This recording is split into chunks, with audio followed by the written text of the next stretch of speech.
Bonjour à tous, bienvenue sur le plateau Dragon Bleu TV. Le transgenrisme est-il un mouvement sectaire? C'est la question que nous allons aborder aujourd'hui avec mes trois invités. Mais avant de vous les présenter, je voudrais quand même poser quelques définitions. Lorsqu'on parle de secte, en général, on a des images qui nous viennent en tête, celle d'un gourou habillé de manière un peu bizarre, qui exerce une influence verticale directe sur ses adeptes, qui le regardent d'un air énamouré. Donc cette image, elle est juste, elle a existé, elle existe encore, mais elle est complètement datée. Et en fait, depuis le début des années 2000, la Miviludes, le comité interministériel de vigilance contre les sectes, a mis en évidence l'évolution drastique des sectes par des, autrefois verticales, par des sectes en réseau. D'une part parce que la plupart des sectes survivent à la mort de leur gourou, par l'existence d'un clergé qui va venir disséminer un petit peu partout, et parce que aussi les sectes sous couvert de développement personnel et beaucoup dans le domaine de la santé vont utiliser les algorithmes pour drainer un certain nombre de personnes et, euh, et se multiplier sous forme de filets, en fait, de net, de réseau. Au lieu d'avoir une verticalité, on a une diffusion beaucoup plus massive en réseau de l'influence sectaire. Et du coup, on a beaucoup moins le folklore traditionnel qui permettait aux personnes d'identifier le fait d'être dans des sectes. Du coup, la Mivilude a mis au point depuis le début des années 2000 un guide dont la dernière version, c'est Guide santé et dérives sectaires, qui est paru en 2018, dans lequel il liste un certain nombre de mécanismes, une dizaine de points, qui permettent à des personnes d'identifier le fait que eux-mêmes ou leurs proches peuvent être aux prises avec des dérives sectaires pour pouvoir s'en défendre. Alors, pour aborder ce sujet, j'ai le plaisir d'inviter Chloé. Chloé, tu as 25 ans. Tu as eu un parcours, alors tu es désisteuse, tu as un parcours de transition, on va dire, sociale vers le genre homme. Tu t'es identifié un homme, habillé comme un homme pendant plusieurs années. Heureusement pour toi, tu n'as pas fait d'opération chirurgicale ni hormonale, parce que tes parents t'ont mis un holà et que tu as Ouais. respecté, ce qui t'a permis de changer d'avis de manière plus souple. Mais tu es, de par ton âge et par ton profil, tu es le cœur de cible hein, du mouvement transgenrisme aujourd'hui, parce que qui concerne massivement des adolescents et des jeunes adultes. Voilà. Mhm. Lio, tu as 36 ans aujourd'hui, ça? Oui, 36.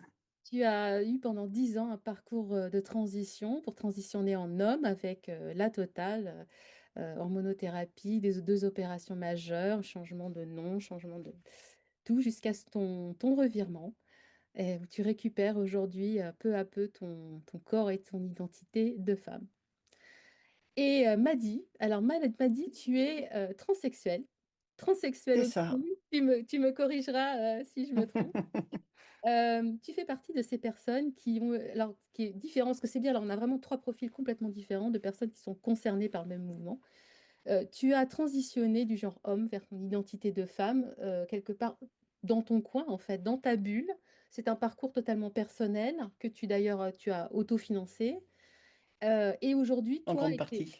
Mm. voilà, et tes compagnes transsexuelles, vous portez un regard très critique sur le mouvement transgenriste et la manière dont il draine dans son sillage de plus en plus de jeunes qui ont des profils totalement différents de du profil que tu représentes. Alors, je vais commencer par vous lire la définition d'une secte par la Mévilude. La dérive sectaire est un dévoiement de la liberté de pensée, d'opinion ou de religion qui porte atteinte aux droits fondamentaux, à la sécurité ou à l'intégrité des personnes, à l'ordre public, aux lois et aux règlements. Elle se caractérise par la mise en œuvre, par un groupe organisé ou par un individu isolé, quelle que soit sa nature ou son activité, de pression ou de techniques ayant pour but de créer, de maintenir ou d'exploiter chez une personne un état de suggestion psychologique ou physique, la privant d'une partie de son libre arbitre, avec des conséquences dommageables pour cette personne, son entourage ou pour la société. Et le moyen, ça c'est le projet global, et le moyen, c'est la rupture avec son environnement et son identité d'origine pour créer un homme nouveau ou une femme nouvelle dans un milieu rigide qui fonctionne en vase clos. Ça, c'est au fondement des mécanismes sectaires. Alors, fort de vos expériences respectives, je vais vous demander votre avis sur ce premier aspect qui a été mis en évidence par l'ami Vilude, c'est que euh, le mouvement sectaire, l'idéologie sectaire, elle s'adresse à des personnes qui ne vont pas bien, qui sont en souffrance, qui sont en recherche, en questionnement par rapport à un mal-être.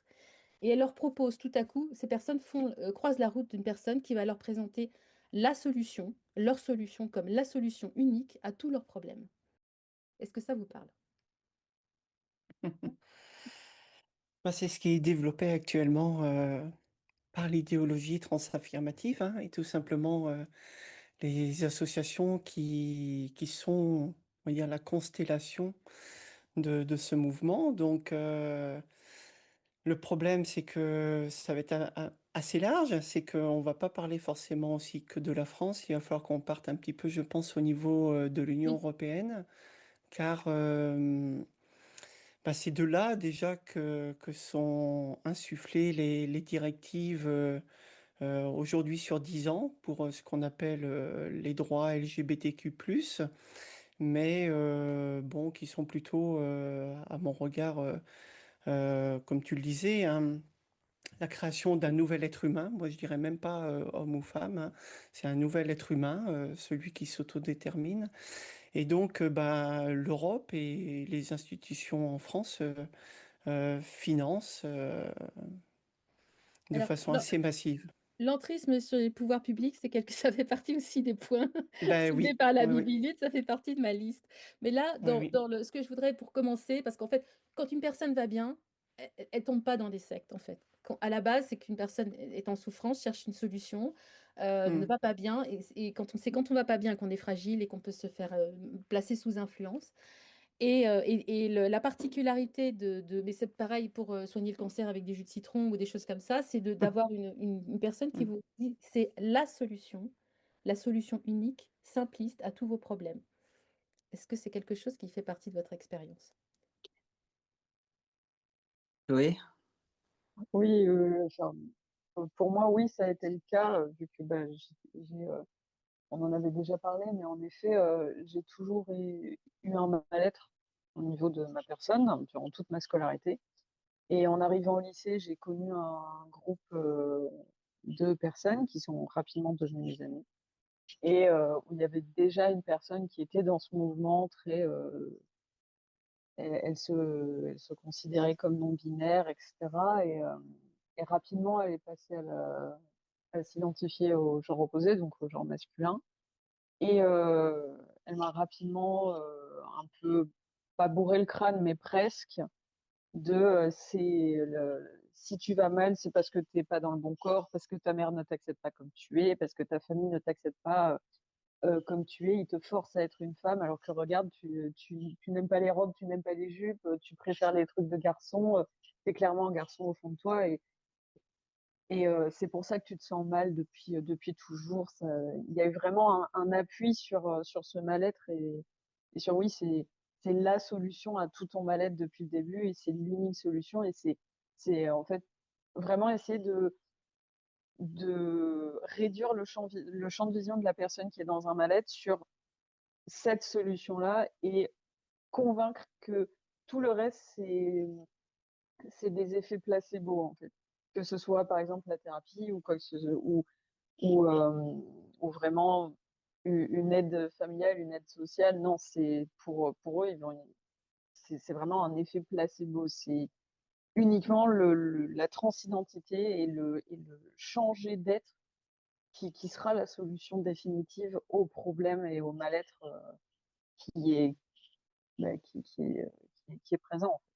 Donc oui, ça me parle plutôt bien, oui. pour l'effet placebo, tu veux dire qu'en fait, toutes les autres solutions sont en fait contre, Temporaire, c'est ou ça. C'est contre. c'est ça. Ouais, c'est en fait, ils vont, c'est par la thérapie, les méchants thérapeutes vont essayer de te convaincre que non, tu n'es pas, tu es bien dans le bon corps parce qu'ils sont transphobes et que ton mal-être vient d'autre part parce que ce serait une horreur que d'avouer que tu es en fait trans. Et donc, il faut éviter ces personnes-là parce qu'elles vont te convaincre que ta vraie nature est mauvaise. Donc ta vraie nature de l'autre genre, en fait. Par exemple, moi, c'est ta vraie nature, c'était le fait que tu es un garçon. Ils vont te convaincre que non, ce n'est pas le cas et que c'est mauvais. Et donc, en fait, c'est un effet placebo, c'est un effet temporaire, c'est des grands méchants, finalement. C'est ce que tu as vécu aussi, Lio? Avec, Mhm. l'orientation des questionnements? Ce que j'observe Ouais, aussi, c'est que les questionnements sont tous orientés, canalisés dans un doute, quand il s'agit de les canaliser vers la transidentité et après il y a un refus a posteriori de tout doute pour en sortir. Ouais, moi, c'est juste un petit peu différent parce que vu que je suis une génération un peu avant, du coup, moi, comme ça s'est passé, c'est que moi, il n'y avait pas aucune information en fait concernant tous ces. Enfin, en tout cas, le discours n'était pas construit autour des changements. Et du coup, ben, moi, j'ai erré comme ça psychologiquement avec mes ressentis et mes idées. Et puis, c'est seulement quand je suis arrivée en fait dans les associations que là, j'ai découvert un monde où je me suis dit, ah, mais en fait, il y a plein de gens comme moi, je suis pas seule. Du coup, Mmh. ça prouve bien qu'en fait, ce que je ressens, ben, c'est pas unique. Voilà, je suis pas si différente. Il y a des gens comme moi, etc. Et après, je suis pris en charge par des spécialistes. Et puis, ben, du coup, ces spécialistes-là, eux, ne sont, vu qu'ils sont spécialistes de la question, ils vont pas remettre en question ce que tu dis. Toi, tu arrives avec un discours affirmatif. Moi, j'arrive avec un discours affirmatif en disant, ben, voilà, mes seins, c'est des excès de graisse, etc. Et genre, bah voilà, c'est ça qui est assez fou, c'est que le médecin, lui, il a une femme en face de lui qui décrit des symptômes euh, de rejet de son corps ou de sa sexualité, etc. Et lui, au lieu de dire, ah, j'ai une femme qui se rejette, il va dire, ah non, en fait, cette personne, ce qu'elle décrit, c'est la transidentité, c'est bien ce que je connais, je suis spécialiste de ça, et c'est parti, quoi. Je trouve que c'est d'autant plus frappant que à l'époque, de où il n'y avait pas de transgenrisme et le transsexualisme, les médecins essayaient d'abord de réconcilier les personnes avec leur corps, ils étaient extrêmement sélectifs. C'est seulement après un parcours, qui est devenu de moins en moins long avec les années, mais au départ, c'était un parcours de transition était assez long. Il y avait vraiment un écrémage du profil pour être sûr que les gens ne se trompaient pas, que c'était pas autre chose, que finalement le mal-être corporel et sexuel était tellement résistant qu'il pourrissait la vie de la personne et qu'il n'y avait pas d'autre solution pour les soulager. Alors qu'aujourd'hui, le transgenrisme, c'est une, c'est une, comme dit l'autre, c'est un parapluie qui englobe toutes les personnes susceptibles d'avoir un mal-être à un moment donné. Et quand on va pas bien, quand on souffre d'angoisse ou de toutes sortes de choses, forcément, on éprouve ce mal-être, quelle qu'en soit l'origine. Et, euh, et, et, et c'est une réponse unique, la réponse unique, sans questionnement, à toutes sortes de mal-être, en fait. C'est un Mmh. filet, en fait, j'imagine, peut-être imagine un filet de poisson, un chalut qui ratisse large, en fait. Mmh. Oui, en fait, ça se constitue en communauté. Tu vois, je veux dire, en fait, il y a des groupes de parole, par exemple, quand il y a des personnes qui souffrent d'une maladie psychologique, tu vois, il y a des groupes de parole pour ça. Mais là, c'est quand même un groupe qui s'est constitué en communauté et après qui a construit un discours autour de ses ressentis et après qui s'est entouré de médecins et de spécialistes qui pouvaient les prendre en charge. Ça, c'est quand même assez différent quand même quand on pense, quoi, parce que normalement, si c'était une maladie, ça devait pas se constituer en communauté. Ça, c'est un peu spécial Ce quand sont même. des spécialistes qui sont des militants et qui sont là pour porter cette parole unique jusqu'au bout, au maximum. Alors, le deuxième aspect qui est très typique des mécanismes sectaires, c'est le love bombing. C'est-à-dire que le nouvel adepte, la nouvelle adepte, fait face au début, entre dans une communauté qui l'accueille et qui lui dit que vous êtes quelqu'un de très spécial et on vous aime et recevoir de l'amour, un torrent d'amour. En tout cas, ça se passe comme ça dans les sectes. Est-ce que vous avez vécu, est-ce que ça corrobore votre expérience du phénomène? Moi, ça a vraiment été le cas. C'est, comme je disais, j'ai rencontré ce groupe d'amis avec qui ça a collé tout de suite. Et je me disais, comme Lio l'a très bien dit, je me disais, ah, mais ils sont comme moi, ils sont similaires à mon profil, on se ressemble, ils sont isolés, ils aiment certains sujets, etc. Et tout de suite, j'ai été accueillie à bras ouverts en disant, ouais, c'est super et tout, mais tes réactions, la personne que tu es, c'est vraiment exactement, on est tous pareils, on est tous similaires. Et au point où vraiment, moi, j'ai des sentiments pas. Avec le recul, je pense que c'était pas de l'amour véritable, mais j'ai des sentiments qui sont créés pour la personne qui était la plus, qui penchait le plus du côté du transsexualisme. Et je me suis vraiment accrochée à cette personne. et qui était en permanence en oui, t'es la femme de ma vie parce qu'on se ressemble tellement, t'es comme moi. Non mais regarde, tu serais mieux avec des cheveux courts, tu serais mieux comme ci, tu serais mieux comme ça. Ça a vraiment été ça sur toute la ligne. Jusqu'au moment où j'ai commencé à dire que bah non, c'était pas forcément ça, et d'un coup d'un seul, ça s'est arrêté. Mais ça, je pense qu'on en reviendra plus tard. Enfin, on y reviendra plus tard. Ouais, c'est Mais la oui, contrepartie du love bombing, c'est qu'à un moment donné, voilà, c'est ça, vous devenez dépendant, complètement. tu deviens dépendant de ces messages d'amour Mhm. qui servent, c'est un peu on a ferré le poisson, quoi. À un moment donné, tu n'as C'est pas le ça. droit de remettre en question, sinon tu perds tout, quoi. Tu perds Ah non, bien sûr. ça devient Et un lien. c'est exactement ça, et c'est exactement ce qui s'est passé. Le moment où j'ai commencé à émettre des doutes, ça a été une coupure totale, d'un coup, d'un seul, au point où moi j'étais complètement dans un mal-être fou. Tous les repères que j'avais placés étaient brisés d'un coup d'un seul, donc oui, complètement. De toute façon, j'ai envie de rajouter qu'il n'y a pas besoin d'être dans un groupe ou une communauté. Moi, à contrario, en début de parcours, en 2014, j'ai fait notamment l'association ISKIS sur Rennes, donc qui est la plus grosse association LGBT de la Bretagne. Et juste à leur soirée de rentrée, déjà, j'étais totalement outré de trouver des personnes à contrario, à l'opposé de moi, complètement. Donc, si je veux dire dans l'affirmatif, alors que moi, j'étais plutôt dans le fait de vouloir me fondre et être invisible. Et finalement, moi, je me suis, donc, comme tu l'as dit, Sophie, j'ai plutôt opté pour un parcours privé dans mon coin. Et on peut aussi être, on va dire, influencé, gangréné par une seule, unique personne. Et c'est vrai qu'à mon époque, en 2014, en Bretagne, il n'y avait pas tant de monde que ça, qui était en cours de transition, j'ai envie de dire. Et à 30 km de mon domicile, j'avais une personne que je côtoyais à l'époque, euh, qui, on va dire, a su quand même quelque part m'influencer et me montrer à l'époque dans mon mal-être que je pouvais être ou essayer d'être, ou en tout cas de paraître en tant que, quoi.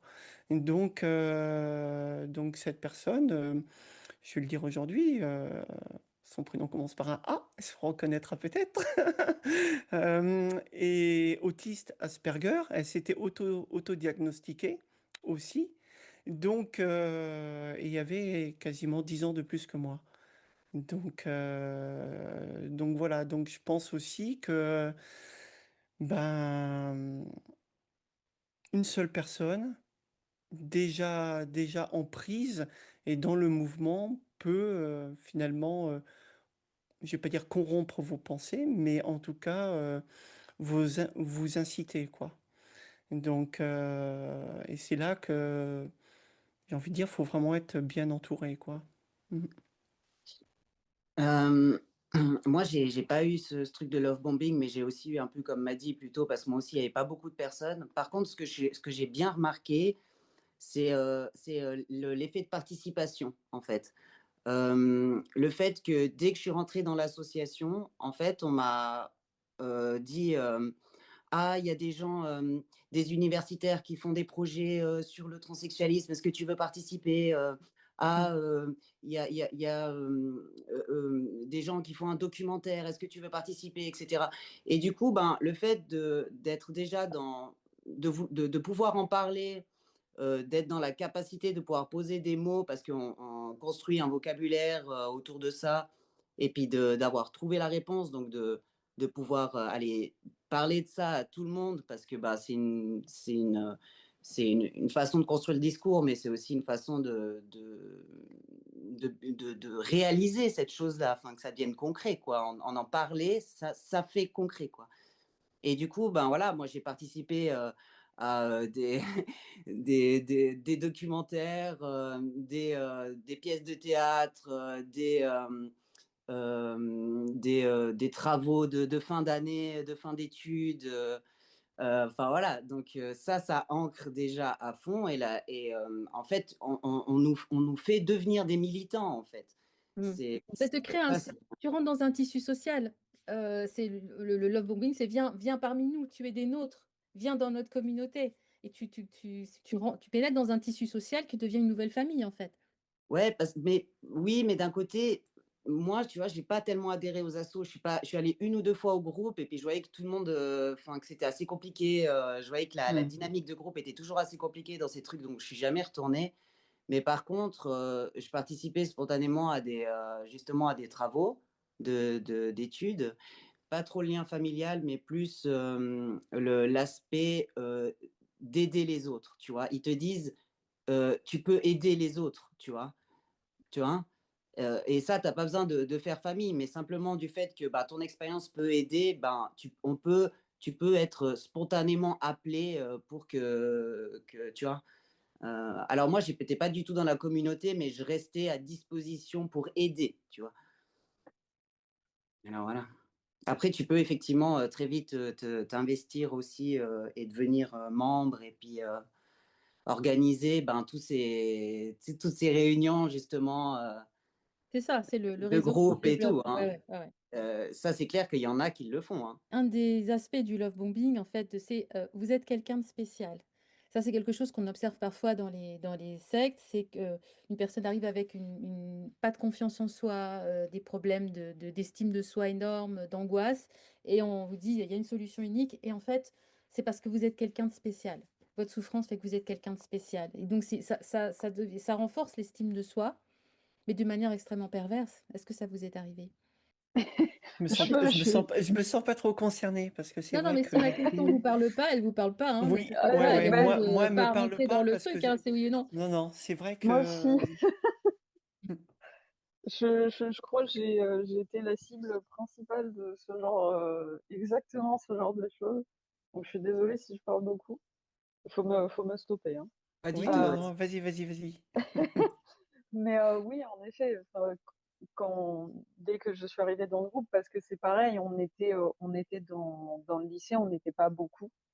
On était vraiment un groupe, à peine de 10 personnes dans un lycée de 400-500, je crois. Et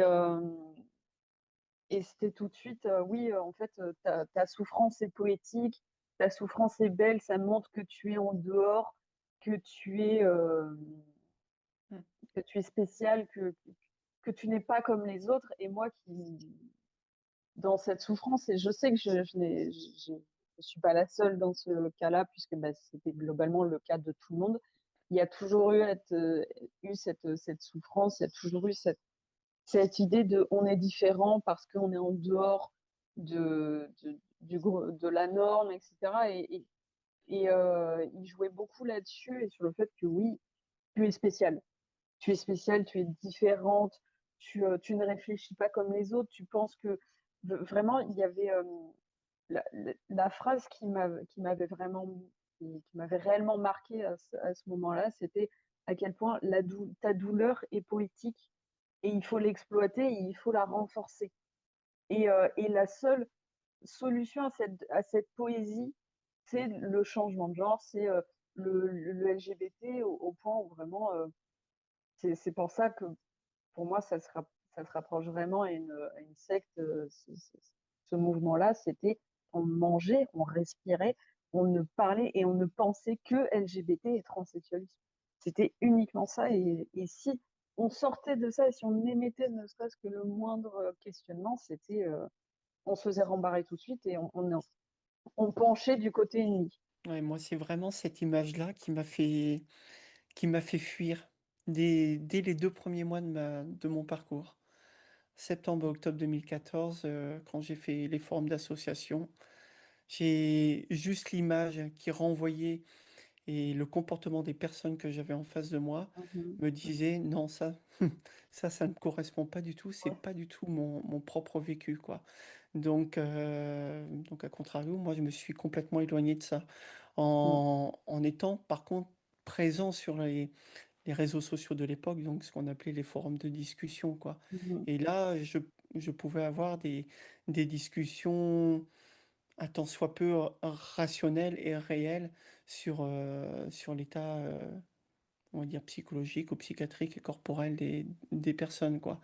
Mais tout ce qui était milieu associatif, hein, moi je suis dans les Côtes-d'Armor, donc limitrophe, comment, Ille-et-Vilaine, donc j'avais fait vraiment le forum des associations à Rennes, celui à Saint-Brieuc, je suis allé à Vannes aussi, et bah, c'était ce qu'on appelle aujourd'hui des flaques de couleur, quoi, avec, avec une explosion de personnes qui avaient des prénoms féminins et qui se présentaient comme des hommes. Et bon, elle est avec un kilt, quoi, hein, mais voilà, quoi. Et j'étais complètement estomaqué et ouais, ça me donnait qu'une envie, c'était de fuir et de me dire: «Bon, bah, faut que je trouve une solution autre, quoi». C'était pas ce n'était pas possible, d'aller dans ce genre de lieu, quoi, d'endroit, et je vois très bien avec les personnes qui m'ont alors les personnes comme moi qui m'ont accompagné en tant qu'ami, ces 10 dernières années, et qui parfois vont encore dans des on va dire des discussions, voilà, entre LGBTQ, bah, quand j'entends, bah, ça me fait saigner les oreilles, quoi, parce que Oui. on sait Alors t on sait très bien que alors Chloé parle depuis tout à l'heure de transsexualisme, mais moi je suis issu du transsexualisme. Mmh. Ouais. Toute la génération d'aujourd'hui ne l'est pas. Non, Elle non, est elle non, non. est elle est issue de l'autodétermination de genre, Mmh. tout au pire de l'incongruence de genre ou de la dysphorie de genre. Mais mais voilà, c'est un mouvement de pensée sociologique et ce n'est pas du tout un tenant médical, quoi. Mais Yo, tu voulais rajouter un mot sur ce sujet?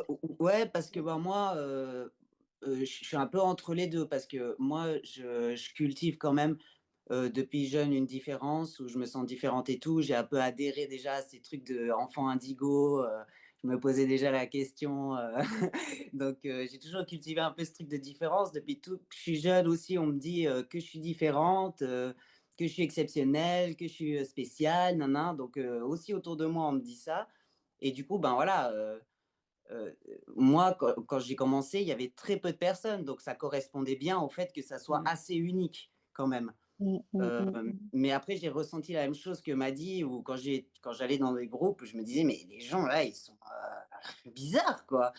Moi, je me sentais vraiment, ouais, beaucoup plus, OK, différente, mais plus soft quand même, quoi, mais Mmh. voilà. L'emploi d'un langage hermétique, c'est quelque chose aussi qui est souvent cité, pas spécifiquement dans le document de la Miviludes, mais Hem, ça fait référence un peu à 1984, hein, de George Orwell, mais heu, Oui. on on vous empêche d'utiliser certains mots du langage courant. Il faut pas utiliser, il y a des mots qui sont bannis, donc vous êtes un petit peu: «Ah et qu'est-ce que je dis alors?» Mais vous avez l'obligation d'utiliser d'autres mots dont le sens est maîtrisé. Ils peuvent être assez créatifs d'ailleurs, hein. Bon, on a évidemment les pronoms, on a l'histoire des pronoms, il y a la multiplication de genres. Est-ce que c'est pas quelque chose aussi qui fait partie de cette, d'un ciment communautaire? Faut dire on est des gens spéciaux, on fait partie d'un groupe, qui a une certaine omniscience, parce que et ça se traduit notamment par, l'utilisation d'un langage, qui n'est pas ordinaire, quoi. Mais moi, je dirais juste quelque chose quand même, hein, parce que je vais pas défendre, mais il faut quand même essayer de comprendre que, comme tout le monde, comme pour tout le monde, on essaye de comprendre et de chercher qu'est-ce qui nous arrive. Et pour ça, il faudra bien mettre des mots dessus. Tu vois, donc moi, quand on me dit je suis transsexuel, ok, transsexuel, d'accord, mais qu'est-ce que ça veut dire? Donc il faudra bien que je puisse l'expliquer, le justifier. Donc pour ça, faut ben, trouver des explications.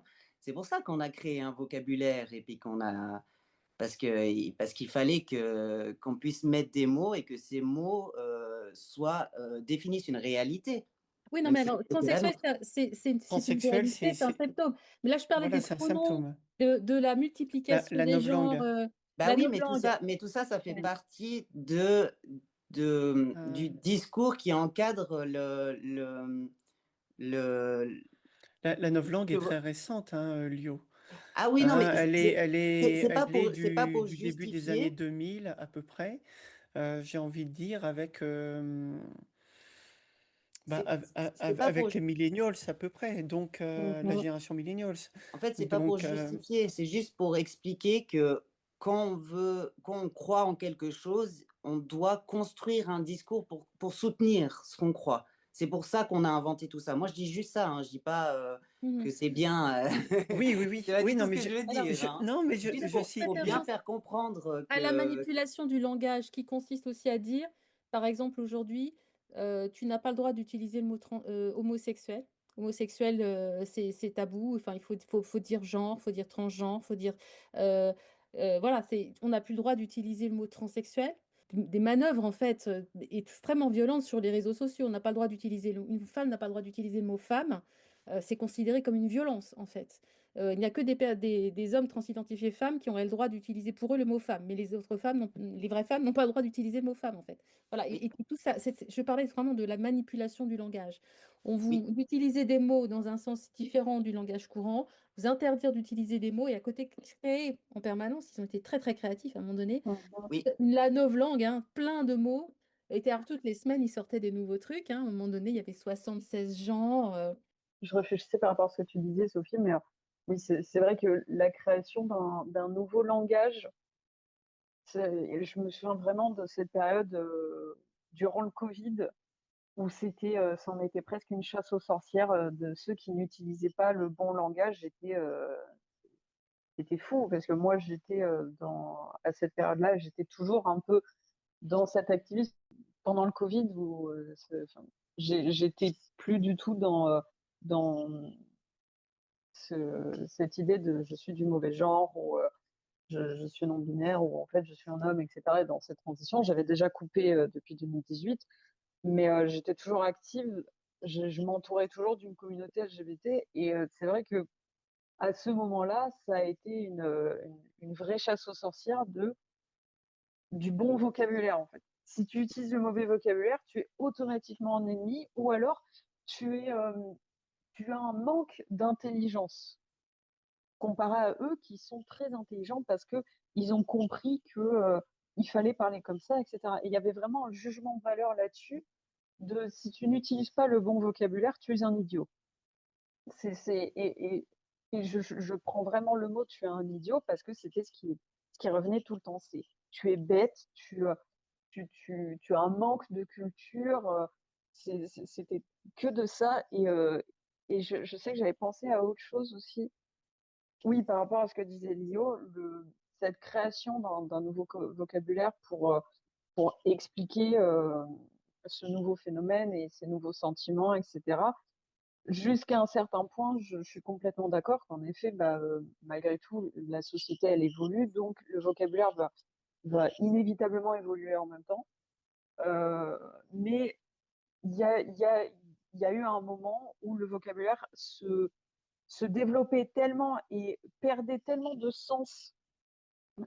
Pour moi, en tout cas, je trouve que en fait, c'était une création de vocabulaire pour se conforter dans sa désillusion.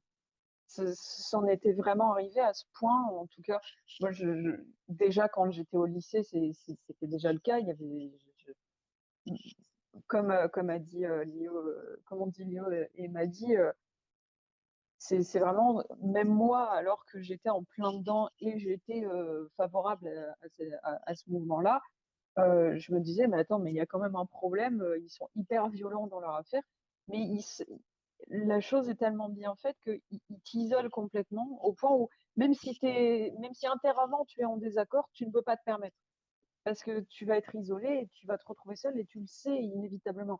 Et donc il y a cette crainte qui reste et qui fait que bah, au bout d'un moment, tu n'as pas le courage à 17 ans ou à 16 ans de couper les ponts avec un groupe qui est plus présent dans ta vie que ta propre famille.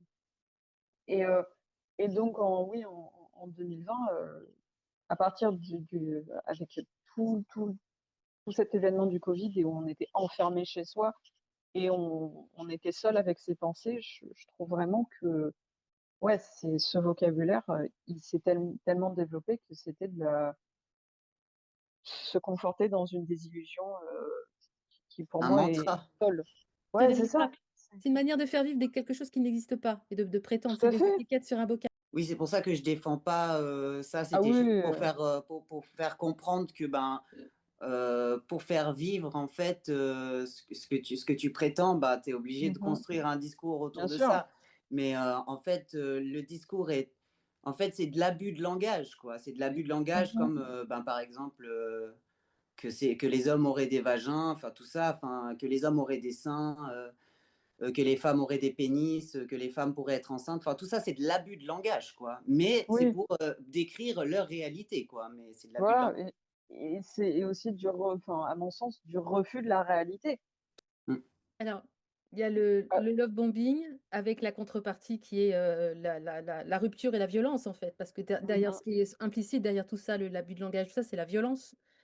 Qui est la contrepartie en fait du love bombing qui cesse à un moment donné et la déstabilisation mentale en fait. Les sectes, elles ont un scénario eschatologique, hein, une explication du monde dans lequel entrent les adeptes et cette explication, elle est basée sur des principes qui sont impossibles en fait, qui sont une pensée magique, qui sont Abstrait. totalement, oui et puis contradictoires en fait. C'est l'empilement de contradictions qui déstabilise. Est-ce qu'on peut observer ça dans le transgenrisme?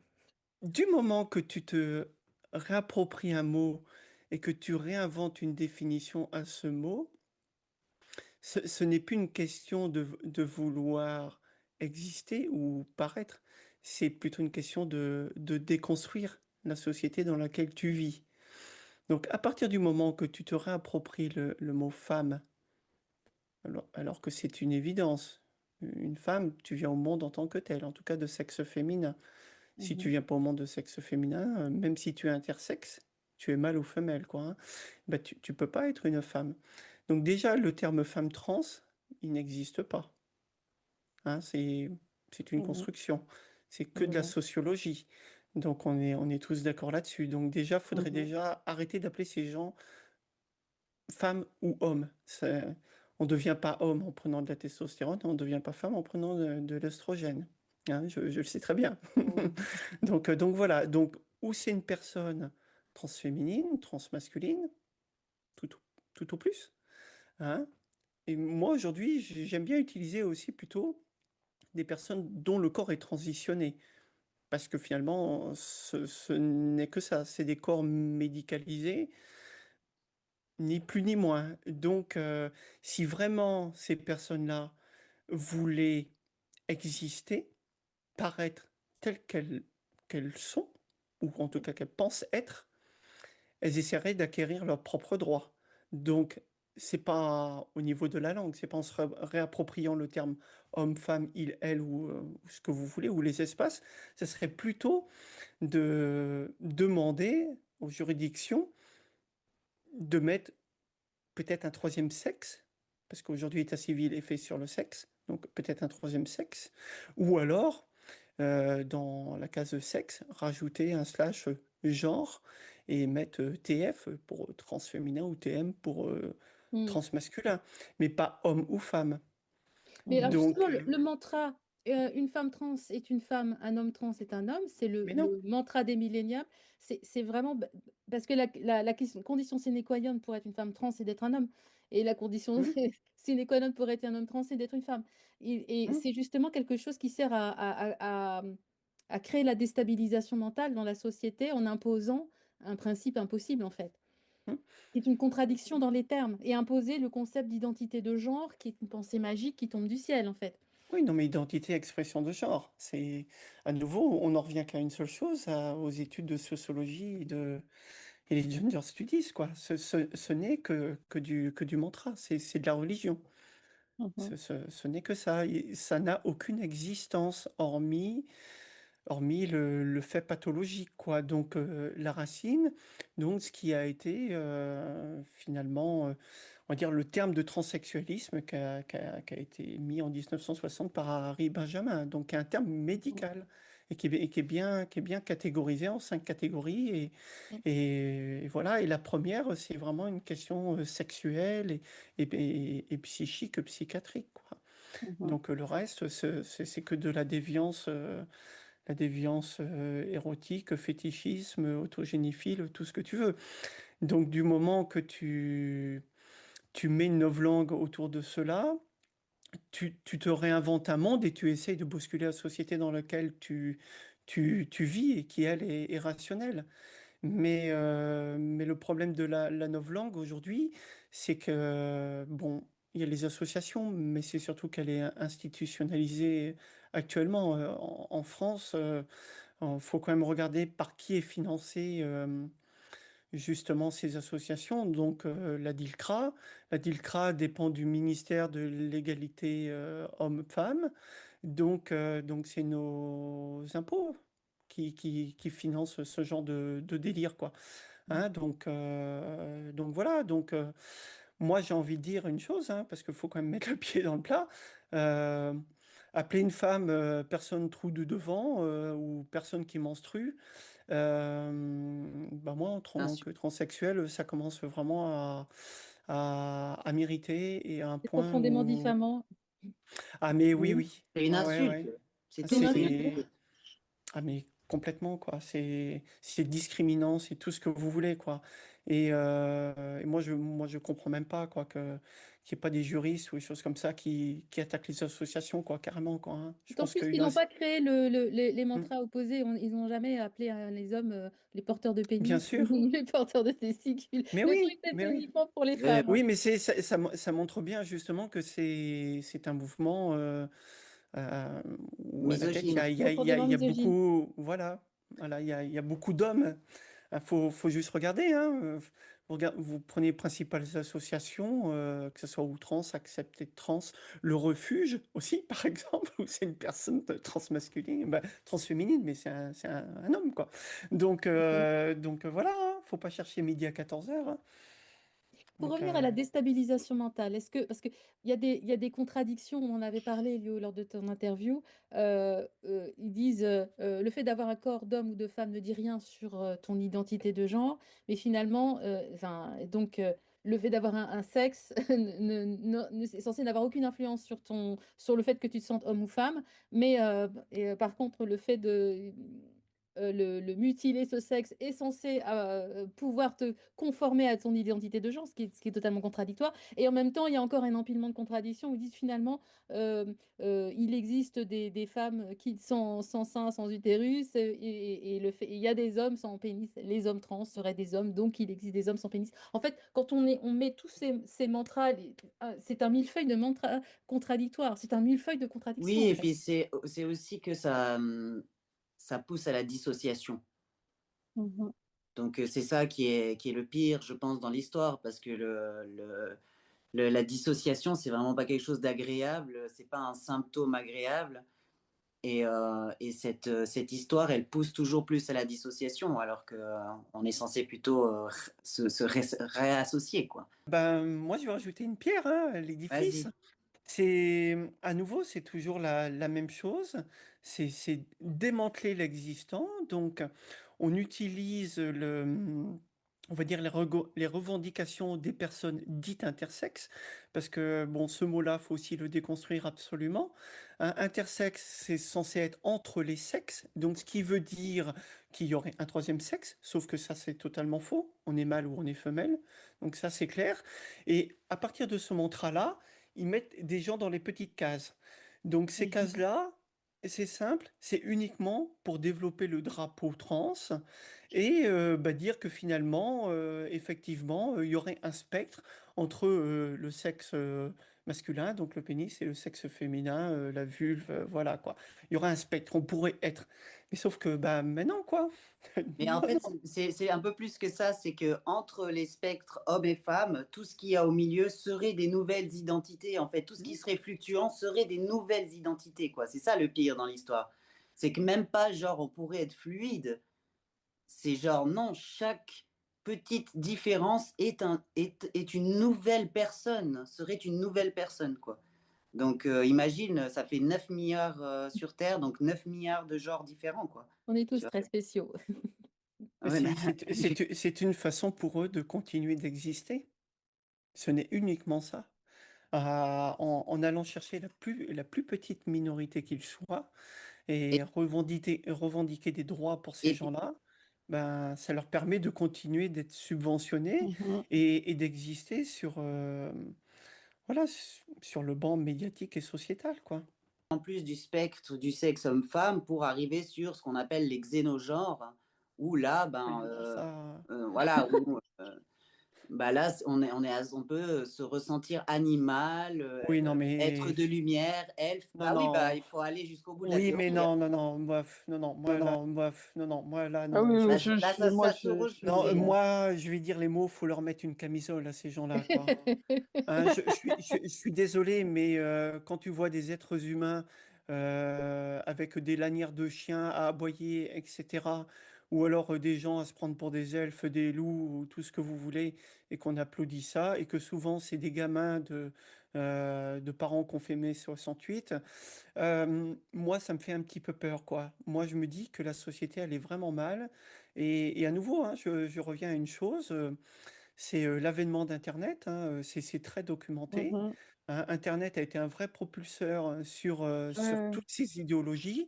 Et comme disait Chloé aussi, hein, ça a été évoqué, je crois, par Estelle Dupont, qui a fait un livre là-dessus. Donc, au niveau de la période Covid et des confinements, quoi, mhm. hein, toutes les pathologies psychiatriques ont explosé, quoi. Et ce n'est pas que le transgenrisme, c'est l'autisme, c'est les HPI, c'est les TDAH. Donc De voilà, la thérapie. il y a un psychologue qui en parle très bien, qui met un coup de pied aussi, on va dire, dans l'édifice. C'est Jean-Luc Robert, hein, qui a fait un livre Neurovibe qui est intéressant à lire là-dessus aussi, et qui démonte tout ça, quoi. Mhm. Donc non, non, ce qu'ils essayent, c'est d'étiqueter de plus en plus les gens pour les perdre et pour que bah, chacun se recrée dans son Mhm. coin et promulgue ce délire identitaire. Et pour les associations, bah, ça leur permet de subsister, quoi. Ouais. Parce que c'est ce qu'elles cherchent, hein, depuis la période SIDA et bah, on va dire la reconnaissance homosexuelle. Voilà, faut bien que Chloé, ces associations trouvent ouais. Oui, quelque chose, quoi. Chloé, tu l'as vécu, cette déstabilisation mentale dans ton oui, oui, boulot? oui. Enfin, justement, j'attendais que Maddy termine pour Ah, rebondir faut me couper, sur hein. ce que tu dis. Ah non, non, mais enfin, je me permets pas de couper parce que j'aime beaucoup ce que tu dis et je suis complètement d'accord. Et mais oui, en fait, cette déstabilisation mentale de vraiment comme une loi, c'est te forcer dans la gorge des termes, mais à foison au point où toi-même tu comprends plus et te mettre une étiquette ou te forcer à rentrer dans des cases alors que toi-même déjà de base tu ne rentres pas dans les cases. Moi, je sais qu'aujourd'hui j'ai un diagnostic d'autiste Asperger et qui est arrivé assez tard par rapport à toute cette période et qui explique le pourquoi bah, j'ai toujours pensé différemment, pourquoi j'ai toujours été en dehors de la norme, etc. Et où en fait, déjà avant, je ne rentrais pas dans les cases. Déjà avant, j'avais un mal-être, etc., comme j'ai déjà dit. Et quand tu arrives dans ces groupes-là, dans cette communauté-là, ils veulent absolument te mettre des étiquettes sur la tête et te rentrer dans des cases bien particulières. Et si tu fais un tout petit pas en dehors de la case, ils vont recommencer en disant ah ben dans ce cas si t'es pas dans cette case t'es dans cette case t'avais cette étiquette patati patata et et le problème que Maddy disait très très bien c'est en effet Internet. Moi, je suis née un peu plus tard, donc j'ai grandi en même temps qu'Internet. J'ai vécu l'explosion des applications Instagram, Tumblr, etc. Parce que Tumblr, même si aujourd'hui c'est moindre, à l'époque où moi j'étais au lycée, au collège, c'était l'application de choix pour les personnes LGBT, parce qu'il n'y avait pas de régulation, il n'y avait pas de modération. Euh, et vraiment, je sais que moi, à cette époque, on était toutes sur Tumblr et on se crée une communauté et le problème, il est là. C'est qu'il n'y a pas de régulation en fait via Internet, puisque Internet dans l'absolu, tu peux pas le réguler. Hem et et c'est vraiment le truc qui est à double tranchant parce que autant d'un côté, ça peut aider, par exemple, pour les personnes qui vivent des choses dures et qui ont besoin de documentation et de trouver des gens qui sont comme eux. Ils vont pas les trouver à l'extérieur. Pour les gens très introvertis comme moi, je l'ai été et comme je le suis encore un peu, heu, internet, ça peut être une solution. Je sais que sans internet aujourd'hui, socialement, ce serait aride et je pense que la période où j'étais dans un mal-être très profond, je l'aurais pas passée. Mais d'un autre côté, ça apporte plein de problèmes, dont cette, communauté LGBT, trans et cetera, qui restent ensemble et qui refusent les avis extérieurs, qui sont vraiment dans l'affirmation et il y a pas de remise en question. Ça Mais favorise sur aussi le internet mécanisme d'imitation. tout à fait, c'est en fait, Oui, le tu mimétisme, vas oui. tellement manger, respirer de tout ça via les réseaux sociaux, parce qu'au fur et à mesure, l'algorithme, il comprend que c'est ça qui t'intéresse, donc il te bombarde de ça, de ça, de ça. Et ça fait que tu n'as plus que ça dans la tête. Et donc, tu te convaincs toi-même que c'est l'unique réalité et tu continues dans ta désillusion et dans ce. Tu te perds psychologiquement parce que bah, tu vis que via ça, tu vis là-dedans, tu baignes dedans en permanence.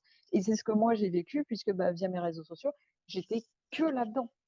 Et oui, tu es complètement déstabilisé mentalement parce que sans arrêt, en fait, tu rentres dans un schéma malsain de tu ne veux pas faire de faux pas parce que tu te prends tellement le revers de la médaille en permanence si tu fais le moindre faux pas que tu es obnubilé par cette idée d'être dans la bien-pensance et qui est aujourd'hui, je pense, le souci principal. Mais surtout, même pas sur que la sexualité, sur plein d'autres choses, c'est vouloir absolument être dans la bien-pensance en permanence, au point où toi-même tu perds le fil conducteur de ta pensée. Et c'est ça de A à Z. Et autant quand tu as la maturité qu'on a entre 25 et 30 ans ou même un peu plus jeune, tu peux t'en sortir. Mais quand tu es adolescent, quand tu es en train de te construire, quand l'entièreté de ta vie tourne autour de ta vie au collège et au lycée et que tu baignes là-dedans, tu t'y retrouves pas et évidemment tu tombes dans le piège. À mon sens, il est là le problème principal, c'est en effet les réseaux sociaux et le manque de régulation dans les réseaux sociaux n'aide pas du tout. Et alors, on aboutit à quelque chose qui est la rupture Mhm. avec l'environnement d'origine. Oui. Je- Tu voulais dire un mot, Madi, vas-y. ouais, je peux Mhm. rajouter une chose, je voudrais Oui, rebondir sur ce oui. qu'a dit Chloé. Le problème n'est pas les réseaux sociaux. Attention, parce que dans ce sens-là, ça veut dire on pourrait appeler à une certaine régulation. Le problème n'est pas cela. Le problème est l'accès à l'information et à la documentation, on va dire plus ou moins médicale, et comment manipuler par les transactivistes et leurs alliés et associations.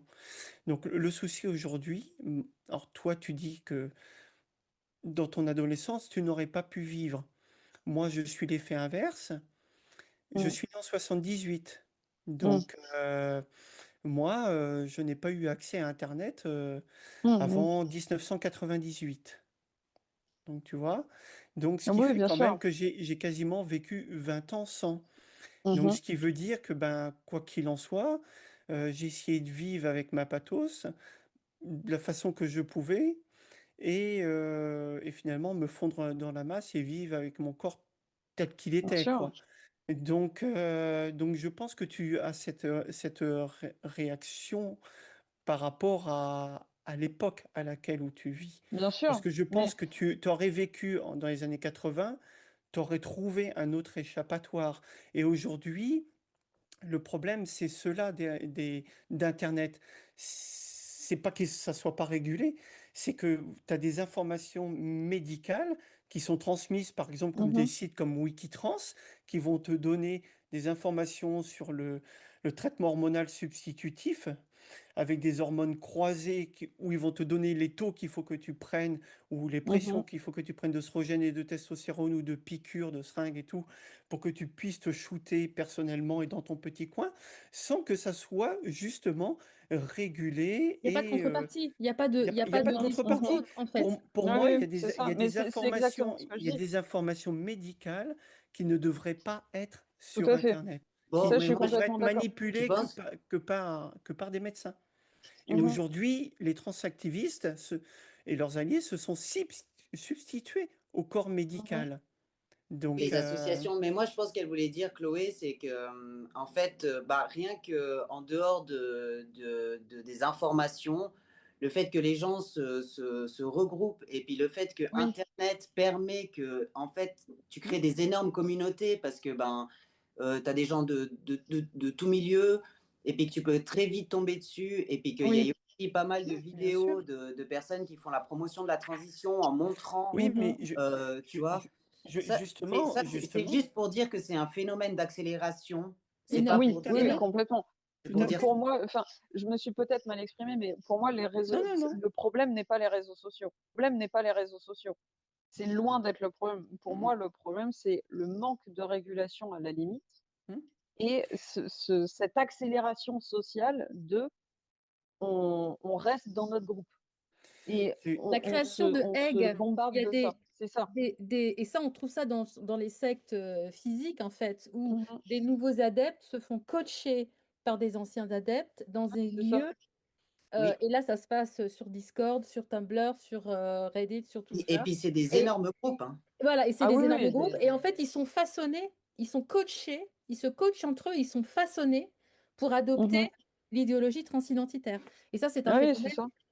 qui a Et puis connu une quand accélération phénoménale avec les réseaux sociaux. et puis quand tu es, je sais pas combien, mais genre 2000, 3000, 10 000, 20 000 dans un groupe, là tu te dis Oui, que quand même, c'est pas Il y a une possible que crédibilité ça en soit fait. nous qui C'est soyons. ça. C'est le regroupement de personnes et l'amassement de personnes, ça crée malgré tout une sorte de crédibilité de ah mais ils sont autant à penser tous pareil, donc ça veut dire que bah peut-être qu'en fait c'est moi qui n'ai pas qui est tort, peut-être qu'en fait ils sont dans la vérité, hmm. etc. Donc oui, oui, moi je parle de ça, je me suis peut-être mal exprimée, je Non, non, non, non, m'excuse. non. Alors, on aboutit à la question suivante qui est la rupture Hmm. avec l'environnement d'origine jugé hostile.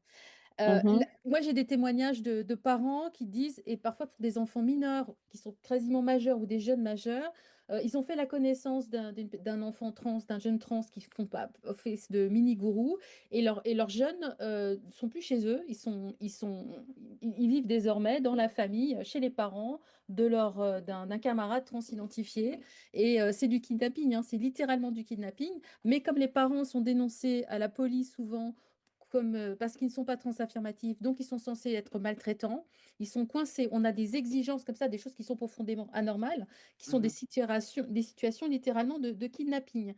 Et des jeunes aussi qui sont amenés à relire leur passé de manière à réinterpréter tout ce qu'ils ont vécu avant, mhm, de manière être en rupture, en fait. C'est une radicalisation, à être en rupture avec leur famille, à surinterpréter des problématiques qu'ils ont eues et à complètement transformer leur passé pour le faire correspondre à leur identité trans.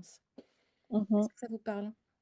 Bon, moi pas, parce que de toute façon, c'est du quitte au double dans notre cas, je pense à Maddy et moi. C'est soit la famille, elle pliait, soit c'est nous qui partions, de toute façon.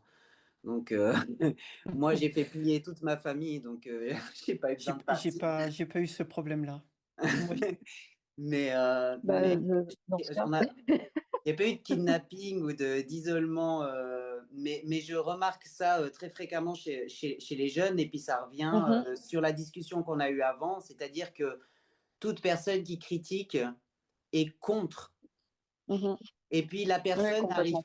la personne n'arrive plus à faire la différence quand en fait les parents critiquent la pensée ou le discours que la personne a et pas la personne directement. Alors que comme la Ouais, personne, elle est concernée par la théorie et son ressenti est directement lié, bah, quand on critique, elle a l'impression qu'on la critique elle. Alors que ouais, non, tout à en fait, fait. on critique la théorie. Et c'est ça que j'essaye souvent d'expliquer en disant, mais dites bien que vous ne la critiquez pas elle, vous critiquez le discours qui entoure ce qu'elle Oui, prétend être, et pas elle directement. Et ça, c'est très difficile parce que les gens se sentent attaqués directement dans leur identité. Donc, c'est vraiment hyper violent pour une personne, apparemment. Et en fait, non, c'est pas ça qu'on Un attaque. génocide. C'est pas ça qu'on attaque. C'est pas toi qu'on attaque. C'est le discours que tu construis. C'est pas toi. mhm. Oui, et puis surtout enfin, je me permets de rebondir, mais surtout que, à mon sens, dans ma génération en tout cas, c'en était au point où euh, cette idée que les parents vont venir critiquer, pour nous, c'est même plus une idée, c'est notre identité directement.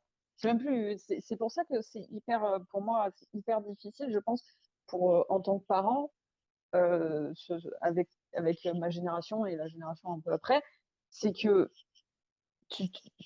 comment tu peux réussir à naviguer là-dedans, puisque tu ne peux rien dire dans tous les cas. Et moi, je rebondis par rapport à la question de Sophie, ça a été mon cas de cet isolement complet avec ma famille, parce que en fait, ils te construisent une image de si ma mère ne m'accepte pas comme je suis, c'est elle qui me fait porter des jupes, c'est elle qui me fait porter des robes, c'est pas moi qui commençais à me découvrir en tant que femme, à accepter mon corps, etc. Parce que j'étais dans cette démarche-là au moment où il y a eu cette rencontre avec ce groupe.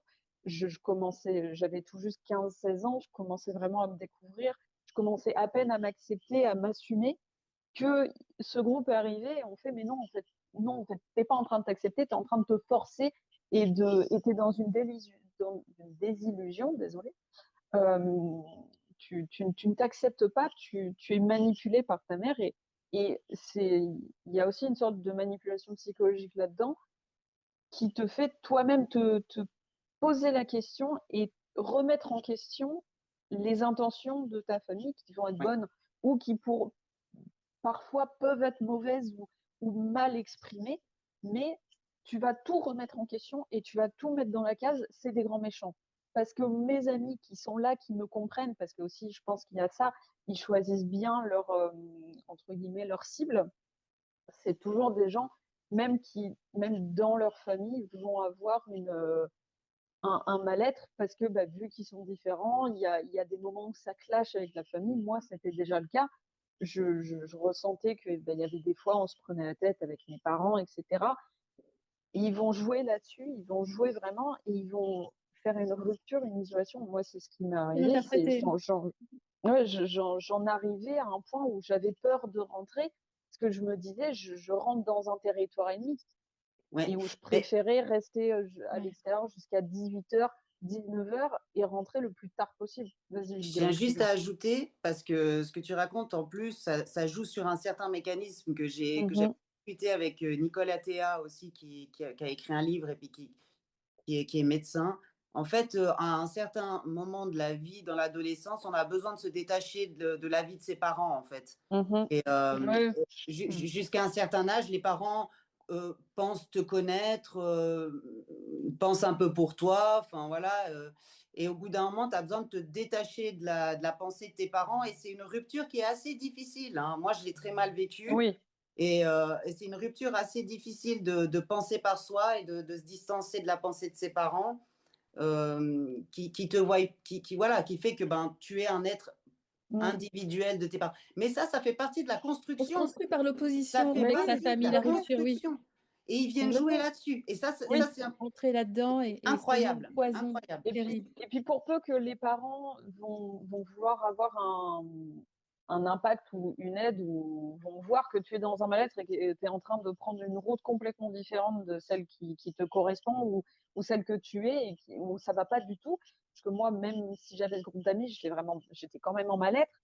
Euh, pour peu que tes parents commencent à dire quelque chose là-dessus, ça accélère encore plus le mécanisme de non, en fait, ils sont en train de remettre en question ce que je suis et ce que je suis en train de découvrir que je suis, etc. Et c'est là où c'est très fort et c'est malsain de jouer là-dessus, parce que je suis complètement d'accord, on se construit via l'opposition, et enfin, surtout en tant qu'adolescent, etc., pour un homme, je sais pas, ça n'a pas été mon cas, mais pour une femme, je sais que moi, ça a été comme ça. Mais oui, moi, cette rupture, elle est dure. Et après, pour se remettre dedans, enfin, pour réussir à relier, à recréer ces liens qui ont été coupés alors que toi-même, tu n'avais pas la maturité, etc., c'est d'autant plus douloureux. Toutes les phases sont douloureuses. Je propose d'initier la question suivante, c'est Mhm. la production de stratégies auto-immunisantes. Donc, le Ah, discours des sectes, la production de stratégies auto-immunisantes. Les sectes, elles ont toujours raison. Donc, tu doutes, mais c'est normal, ça fait partie du processus. Tu souffres, mais c'est normal, ça fait partie du processus, ça va passer. Il ou elle détransitionne, mais ça fait partie du processus, ils vont retransitionner derrière.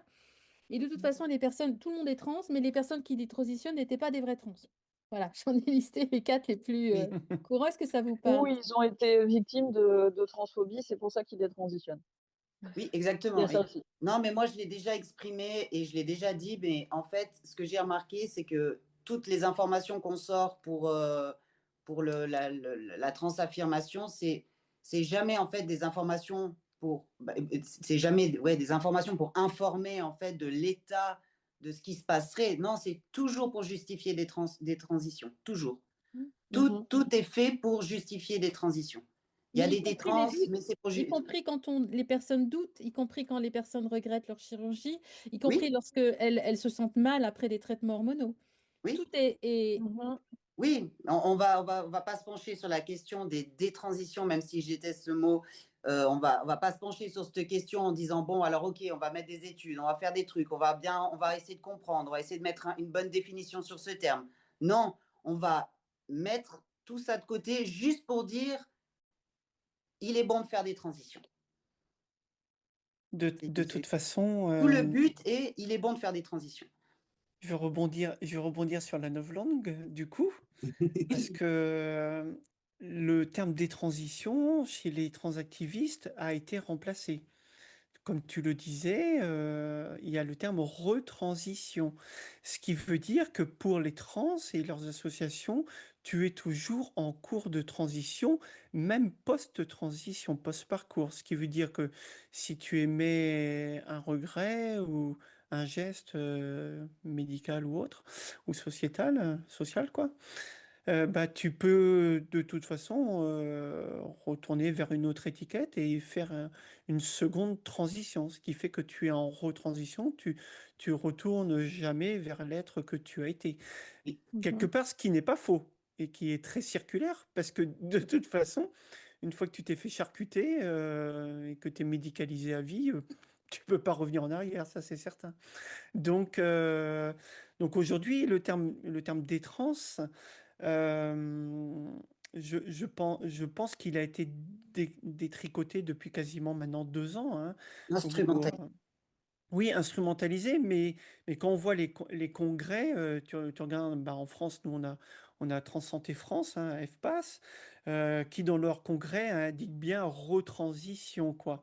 Donc à Mhm. partir de là, ils estiment que ben effectivement, tu peux être gender fluide dans la fluidité des genres Je et que gagne pas super. ben voilà, J'ai toujours donc bah, raison. tu t'es fait un Et c'est ça. néo-vagin, donc et bah, comme tu es devenu non-binaire, parce que finalement tu n'es pas une femme, hein, donc tu deviens plutôt non-binaire, bah, tu peux aussi te greffer un phallus en plus. Je vous propose qu'on aborde la question suivante, parce qu'en fait, toutes ces questions sont un petit peu des sous-ensembles, elles sont liées un peu les unes entre elles, mais il y a quelque chose qui est central dans les sectes, c'est la création d'un homme nouveau, d'une femme nouvelle. Il y a vraiment l'idée qu'on doit mourir et renaître à sa nouvelle vie au sein de la secte. C'est quelque chose qui est assez prégnant dans plein de schémas, en fait.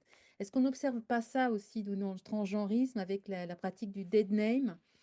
Il faut effacer son passé. L'idée de créer un homme nouveau, une femme nouvelle, de devoir effacer son passé et du coup, et c'est souvent aussi en transcendant la biologie, parce qu'on demande parfois dans certaines sectes de ne pas manger pendant un certain nombre de jours, de ne pas dormir Mm. pendant un certain nombre de jours, de soumettre son corps à un certain nombre des pratiques d'ascétisme, etc. et à travers ça, de renaître sous une autre identité. La pratique du dead naming, ils ont cherché à la judiciariser, en fait, hein. Vous êtes, il y a des lois, en fait, il y a eu des procédures bâillons qui ont été mises en place dans plusieurs pays d'Europe. En France, ça n'a pas marché, je crois, mais Encore. pas encore, mais voilà. Bon. Si vous identifiez une personne trans par son nom d'avant, son vrai nom en fait d'origine, vous êtes susceptible d'être coupable de mégenrage, Mm. vous payez des amendes, etc. Donc ça, c'est des mécanismes qu'on retrouve dans les sectes. Qu'est-ce que vous en pensez? Pense-t-il et pense-t-elle qu'elles sont si, on va dire, invisibles que ça? Bon, peut-être que dans la population générale, certaines passent très bien, mais sinon, bon, les gens ne sont pas dupes hein, sur le phénotype des gens quand même. Et au niveau administration, même si on a ses propres papiers, il y a bien une chose qu'on ne peut pas effacer, c'est son identité. Alors peut-être pour aller présenter sa carte d'identité à la poste, quoi, mais dès qu'il va falloir un acte de naissance, ça va être quand même très compliqué, quoi. Mais Donc, je trouve ça intéressant de faire ce parallèle avec ces mécanismes sectaires de, de, bah de- oui, de mourir et renaître quelque part oui, au sein de la secte. Et on voit ce phénomène dans le mouvement transidentitaire qui est très fort. Oui, mais parce que tu parles plutôt de la création de soi, en fait. C'est Oui, dans ce sens-là. Parce que oui. c'est vrai que ben voilà, on est né ben, homme ou femme, et tout d'un coup, avec cette idéologie, et ben, on va bah, effectivement faire ben, table rase de cette personne euh, que les parents ont nommée, que la société définie, que voilà. Et non, en fait, on va se transformer en une nouvelle chose. Et puis, cette nouvelle chose, ben, elle a un nouveau prénom, elle a une nouvelle apparence, elle est une nouvelle personne. Même moi, j'avais fait pleurer ma mère en lui disant, parce que mon prénom de naissance est Hélène. Et genre, j'ai dit, mais Hélène, elle est morte. Vraiment pour faire bien comprendre que la personne avant est morte, ce n'est plus elle. C'est une nouvelle personne qui est là, en fait, qui a toujours été là, mais parce que tu la voyais pas, en fait. Tu voyais pas cette personne parce que elle n'avait pas la bonne apparence, elle n'avait pas le bon nom, elle ne se te présentait pas au monde de la bonne manière, donc tu pouvais pas la voir, quoi. Maintenant, tu la vois, donc l'autre est morte. ça c'est un faux semblant, hein. Moi, je pense, alors, j'ai jamais dit que mon ancienne vie était morte. J'ai tourné une page blanche. J'ai toujours, envers ma famille, utilisé cette expression. Donc, vouloir un deuxième pan de ma vie, quoi. Un peu plus, me correspondant un peu plus. Mais je pense qu'avec le temps, euh, en tout cas pour ceux qui ont une certaine rationalité et qui sont capables de, on va dire, s'auto-analyser, avec le temps, on se réapproprie la personne que nous avons été et on refait le déroulé de nos choix, quoi. Donc dire qu'on redevient une personne, moi je pense sincèrement que c'est bon un temps. C'est bon dans l'euphorie et le désir de rupture pour montrer réellement qu'on a ce désir d'aller vers, quoi. Mais finalement, nous sommes aujourd'hui en tout cas, nous sommes arrivés là aujourd'hui avec ce que nous avons été. Donc, et on ne peut pas échapper à ce que nous avons été et de la façon que nous sommes venus au monde. Donc je pense que moi, il m'a quand même fallu 5-6 ans avant de me reposer les questions et de me dire, bon, bah finalement, effectivement, ce n'était qu'une page blanche et que bah, l'homme que j'étais a construit la personne transféminine que je suis aujourd'hui, quoi. Hein, quel que soit le trouble et ce que vous voulez, hein, les ressentis, tous les termes que vous voulez, la pathos, la maladie, ça n'empêche pas, quoi. S'il n'y avait pas eu le mal, et il n'y aurait pas eu le transféminin aujourd'hui, quoi. Donc je pense que ces adelphes, parce que c'est comme ça que la secte les appelle, les adelphes, eh ben, sont tout simplement dans l'ignorance de leur psyché, leur psychologie, quoi. Ils ignorent totalement leur mal-être et leur comorbidité, et ils pensent que justement, en criant Dead Name, Morino et tout ce que vous voulez, ils vont se recréer, mais la recréation n'est que de façade. Et en termes de ressenti, le ressenti va à un moment ou à un autre être dilué dans la pathologie, quoi. Donc il n'y a que ceux qui se voilent la face qui aujourd'hui sont dans l'activisme, hein.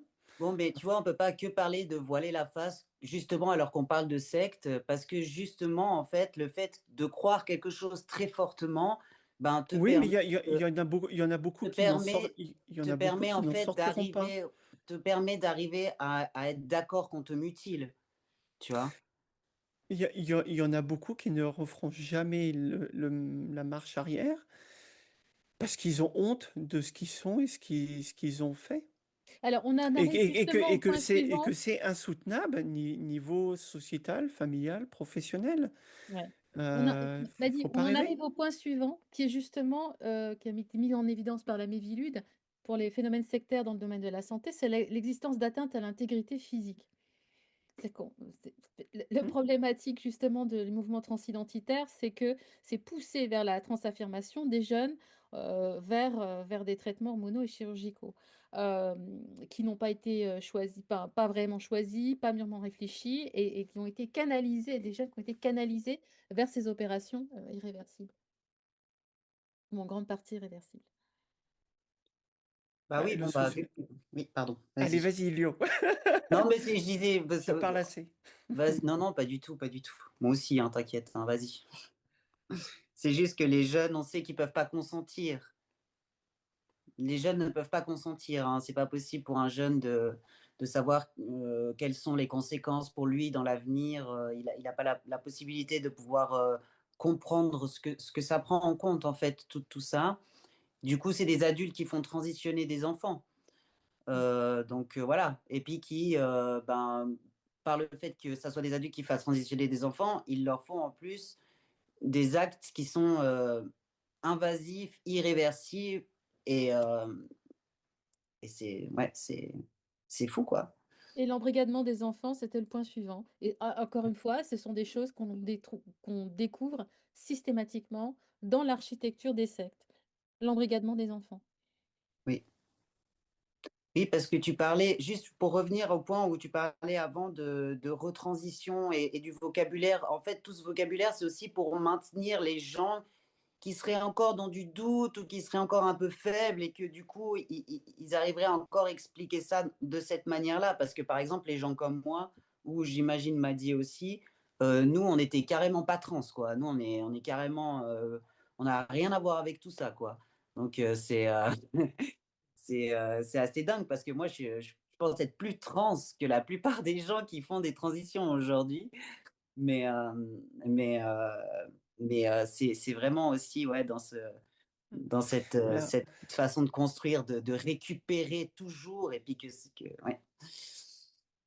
là, je rebondis, mais la novlangue est là aussi pour enfermer le discours. Donc, du moment que tu utilises des mots qui ne sont pas compréhensibles par la majorité de la société, donc les parents vont faire confiance justement au discours militant des médecins. Donc à partir de là, du moment que on leur parle de genre et non de corps sexué, ils ne vont pas forcément comprendre l'impact des traitements médicaux, donc hormonaux, qui peuvent résulter quoi, Sur la sur castrer, les corps, quoi. stériliser leur enfant, oui. Voilà, donc je pense qu'il y a déjà ça, quoi. Et puis Euh, tout le mouvement transidentitaire au cours des 3-4 dernières années a été poussé à fond vers la notion d'enfant trans, avec un délire de transitionner des enfants de plus en plus jeunes. Ouais. mais ça, c'est une façon de justifier finalement Alors, l'existence des personnes adultes, hein. exactement, ouais. Ce n'est que cela. Oui, mais alors Donc, justement, c'est un phénomène récent. Cette oui, tout à fait. radicalisation, c'est un phénomène récent. À l'époque où tu as transitionné, Maddy, ça n'existait pas. À C'était une Non, autre. mais l'époque nous quand même, où moi, j'ai transitionné, tu commençais tout juste à avoir des enfants trans plutôt aux États-Unis, comme Jazz Jennings. Ouais, donc effectivement, c'est très très récent, quoi. Mm, et puis moi, quand j'ai commencé ma transition, j'ai commencé à regarder un peu des infos et tout, genre en Hollande, où ils donnaient déjà des bloqueurs de puberté mm, et ils faisaient déjà, il y a 10 ans en arrière, en tout cas, moi, donc ils ont commencé vers 93, 94 en Hollande à donner des mm, bloqueurs mm, et tout. Et ben moi, quand j'ai commencé à transitionner, je me disais, ah bah tu vois, là-bas, ils sont bien plus avancés que nous. Moi, j'aurais pas eu besoin de passer par tout ce que j'ai passé, par le développement. J'aurais pu être mieux avant. On est vachement en retard. Donc, donc en fait, ouais, c'est ce qu'elle disait Maddy, le discours des adultes. Après, ben, va faire que, ben, ok, ça existe, donc il y a des enfants comme ça, donc il faut les prendre en charge. Et puis, ben, la théorie, mm. elle s'auto-alimente et puis elle Et trouve. maintenant, on les endoctrine directement à l'école, sous couvert de Oui, l'éducation à la sexualité et Oui, de en prévention disant des que violences sexuelles. On les vous avez, endoctrine à côté de ça, à Vous avez vu ouais. l'idéologie la de genre. petite bande dessinée là où il y a une femme, c'est avec le dessin de Titeuf où il y a une femme qui est sur la table on lui fait comment on appelle ça, une échographie du ventre. Et puis il y a le médecin ou le parent qui dit c'est un garçon ou une fille. Et puis il y a une bulle Mm, dans l'écran et qui dit laissez-moi le temps. mm. Ouais, ouais. Genre, comme si en fait, là, on est arrivé, bon, bah, ok, il y a les enfants trans, mais pour que notre théorie marche, il faut bien que ça, Que toute ça la parte de société plus se loin conforme à nos encore. délires. Faut arrêter d'assigner les gens, vous Faut savez. arrêter d'assigner les gens. Alors, on en arrive. Donc, Attends, pardon, Chloé. je voudrais juste rebondir juste sur Ouais. une petite chose, parce que tout à l'heure, vous parliez des médecins, etc. Mais bon, il faut quand même faudrait qu'on mette les pieds dans le plat dans quelque chose. C'est les médecins, ils se cachent derrière ce qu'on appelle aujourd'hui l'autodétermination éclairée. Donc, tout à l'heure, on parlait de consentement des adolescents. Alors, effectivement, ils ne peuvent pas consentir parce que cognitivement, de toute façon, ils n'ont pas la réflexion globale sur leur développement, leur être qui sont en train de devenir. Et donc, ils ne comprennent peut-être pas tous les impacts que va avoir un tel parcours. Mais les médecins transaffirmatifs se cachent derrière ces termes autodétermination. Donc je ressens, je suis, et éclairé, bah, le médecin te dit que tu peux être en faisant ci, en faisant ça, etc. Moi, je pense qu'aujourd'hui, il manque vraiment, alors c'est pas qu'il manque, c'est on a enlevé des garde-fous et je pense qu'il serait vraiment bien de les remettre et de responsabiliser justement les médecins. Donc, ce qui veut dire que si ils n'ont pas réglé les problèmes de comorbidité, ou alors qu'ils n'ont pas vraiment diagnostiqué les troubles adjacents, bah, faudrait justement que les ados, les adultes en devenir puissent se retourner contre eux. Parce que ça serait, si c'était écrit dans la loi, ça, ça serait évident que les médecins n'iraient pas donner des bloqueurs de puberté ou des hormones croisées, sexuelles croisées, Alors que la loi, elle a toujours été en écrite dans le dessous, sens. Ouais. voilà, en Ouais. dessous de la majorité.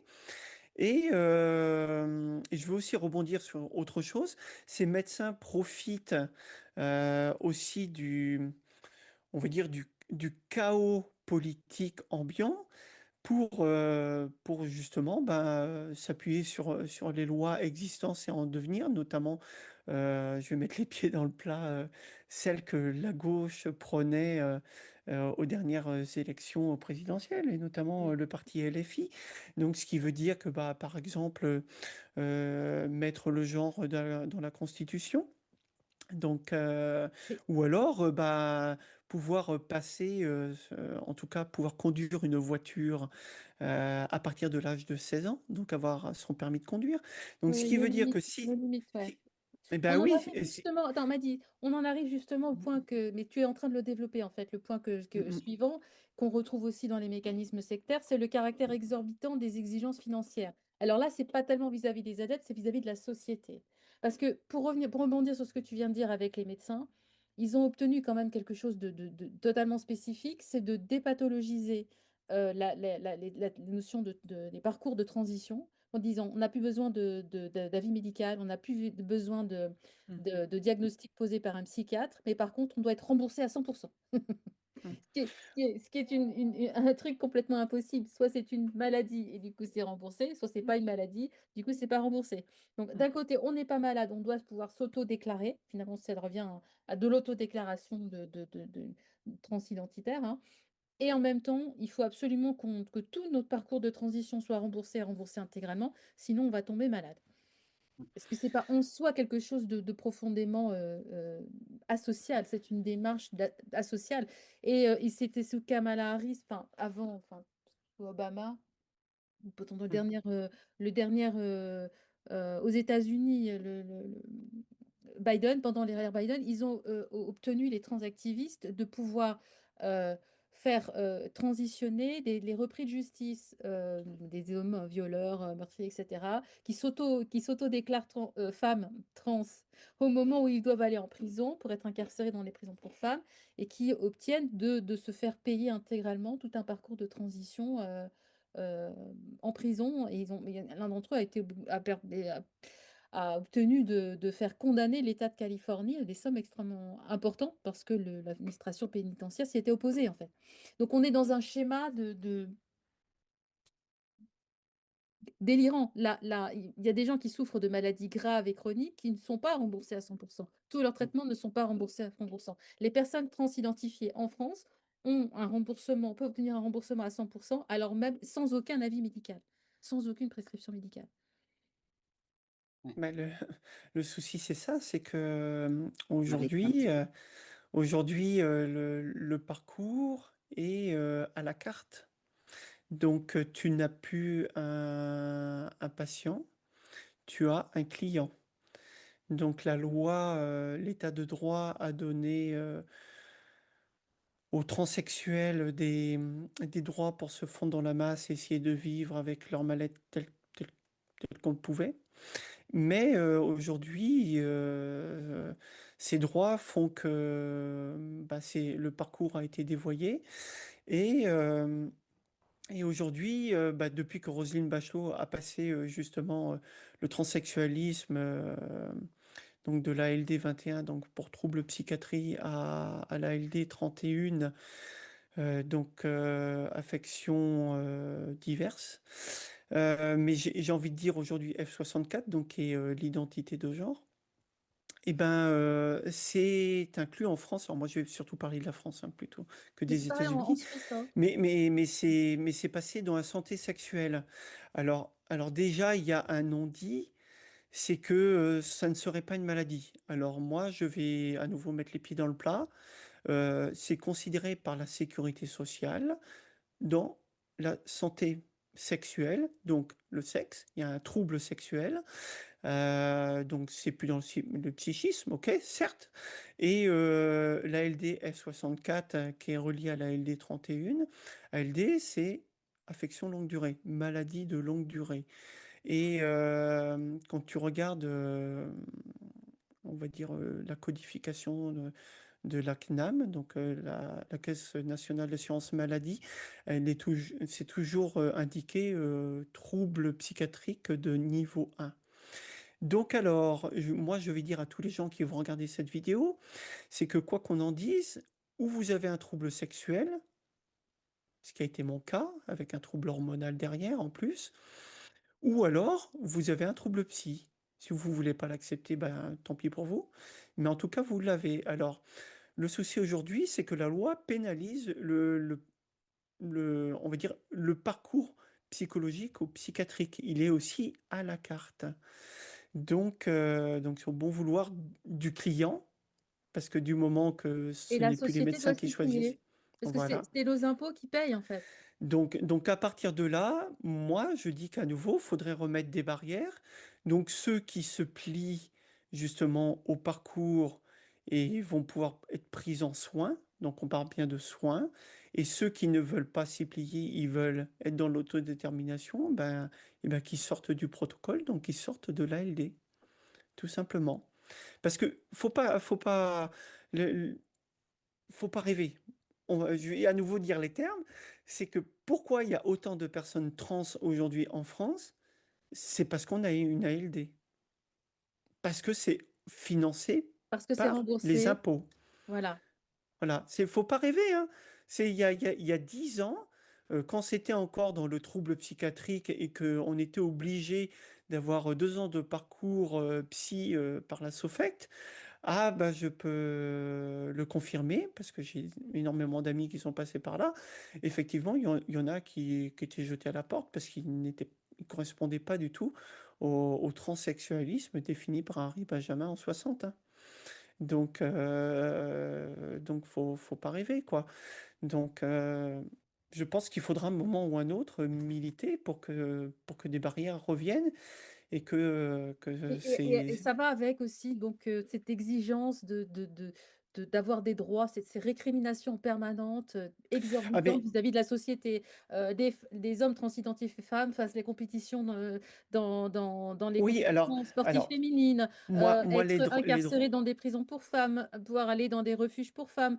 Toute cette demande profondément asociale et des droits supplémentaires en fait en Mm, permanence, qui est d'empiéter sur les droits des autres.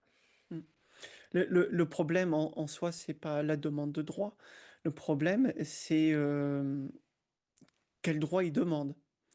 Parce que avoir des droits pour des corps mutilés sexuellement et médiqués à vie, je pense que c'est normal qu'on en ait, hein. Là, je Mais tout le monde parle. en a des droits de Voilà. toute façon. Ils Voilà. en ont Hein. des Il y a, droits il y a de pas, il y a simple fait pas, il y a, il y a d'exister. pas, il y a pas de souci. Mais comme on le dit souvent, les droits, du moment que tu empiètes sur les droits des autres, bah, ce droit, tu ne devrais pas l'acquérir, quoi. Donc ces droits, aujourd'hui, ils arrivent à les acquérir parce que la définition des êtres que nous sommes et qu'ils sont n'est pas la bonne. Le problème, c'est que tout a été dévoyé. Ce que Roselyne Bachelot a fait pour les transsexuels, donc le fait qu'ils puissent vivre leur vie fondue dans la masse et en tant que tels, a fait qu'aujourd'hui, les personnes transgenres ou fluides dans le genre dévoient la loi pour justement accéder par rapport à l'identité sexuelle. Le Mhm. problème, c'est ça, c'est l'identité des corps sexués, ce n'est pas les droits en eux-mêmes.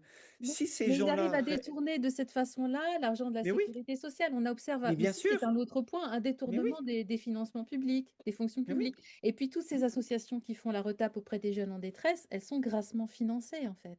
Tu Ah avais mais commencé à bien en sûr. parler tout à l'heure. Ah oui, oui, non, mais de toute façon, faut pas rêver, hein, ces gens-là avancent sur, on va dire, les conquêtes des droits bah, homosexuels, quoi, hein, des droits... Voilà, hein, c'est Et même surtout des ça, droits hein. féministes, à mon sens. Oui, mais alors, C'est-à-dire, le Même féminisme aujourd'hui... oui, je disais au niveau des droits féministes, sur, ne serait-ce tout à que fait.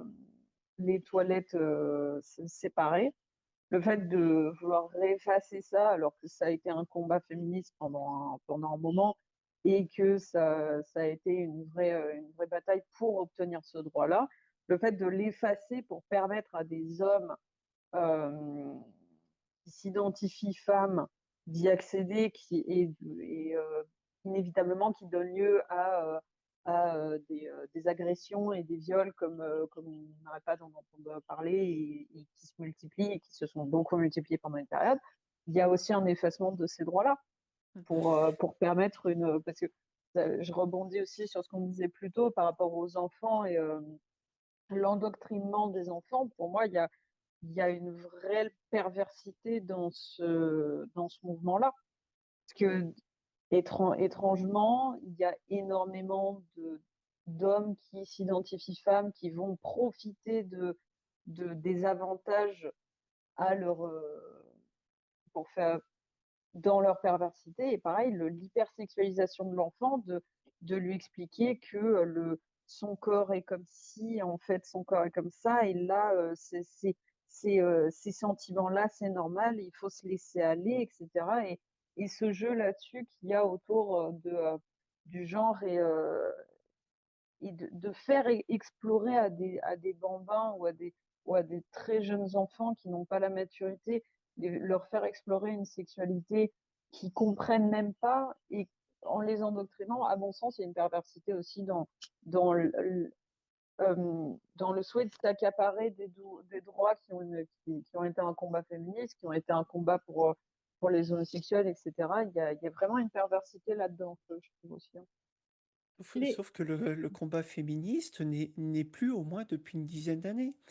À, les à la, néo-féministes, à- non. Bah oui, Le non, non, terme a mais été non, Alors dévoyé. maintenant, oui, faut voilà, dire les ce qui est. néo-féministes, etc. Voilà, alors, Non, il voilà, reste c'est des plutôt. féministes, mais les Oui, néo-féministes sont non, plus non, Oui, non, mais féministes. il en reste plus il beaucoup, reste quoi. des féminismes, mais on est Alors, plutôt dans le je voudrais néo-féminisme avancer. ou le progressisme. Et aujourd'hui, moi, j'identifie le problème trans depuis qu'ils utilisent le slogan féministe, justement, nos corps, nos choix. Oui, oui. Oui, je vois. Donc à partir de là, Ils on se en sont revient tout toujours au même. appropriés. Tant que vous allez donner à des personnes des droits auxquels ils ne correspondent pas, on aura ces problèmes-là. Tant Mm, qu'on... Alors, Et justement, mm, Madi, les transactivistes, on est nombreux à l'avoir en parlé entre nous et à l'avoir observé, ils se comportent souvent comme des prêtres, en fait. Hein, on a on a plein de groupes dans tous les sens avec des personnes qui sont mm, accueillies souvent comme ça dans les médias. Je vois la manière dont Mariko, hein, alias Nicolas Co, a été accueilli. Bon, ouais, là, il est un petit peu parti dans les choux, mais enfin, il a été accueilli sur des plateaux de télé. On lui a déroulé le tapis rouge parce qu'il avait mis une jupe et des barésies, etc. Et c'est incroyable. En fait, ils se comportent comme des prêtres. On a également Lixiet, Agrestis. Il y a plein de gens qui sont il y a plein de mini-gourous, en fait, Mais qui exercent une fascination autour d'eux et qui, par des jeunes, ils fascinent des jeunes et ils ont cette posture d'être considérés par la société comme des personnes un petit peu extraordinaires, extra-humaines en fait, hein, avec un savoir sur la transidentité, donc une espèce d'omniscience, de suprascience en fait par rapport au commun des mortels. Est-ce que vous êtes oui, d'accord? ça c'est un petit peu le problème qu'on a parce que en fait les personnes pensent que c'est une minorité oppressée.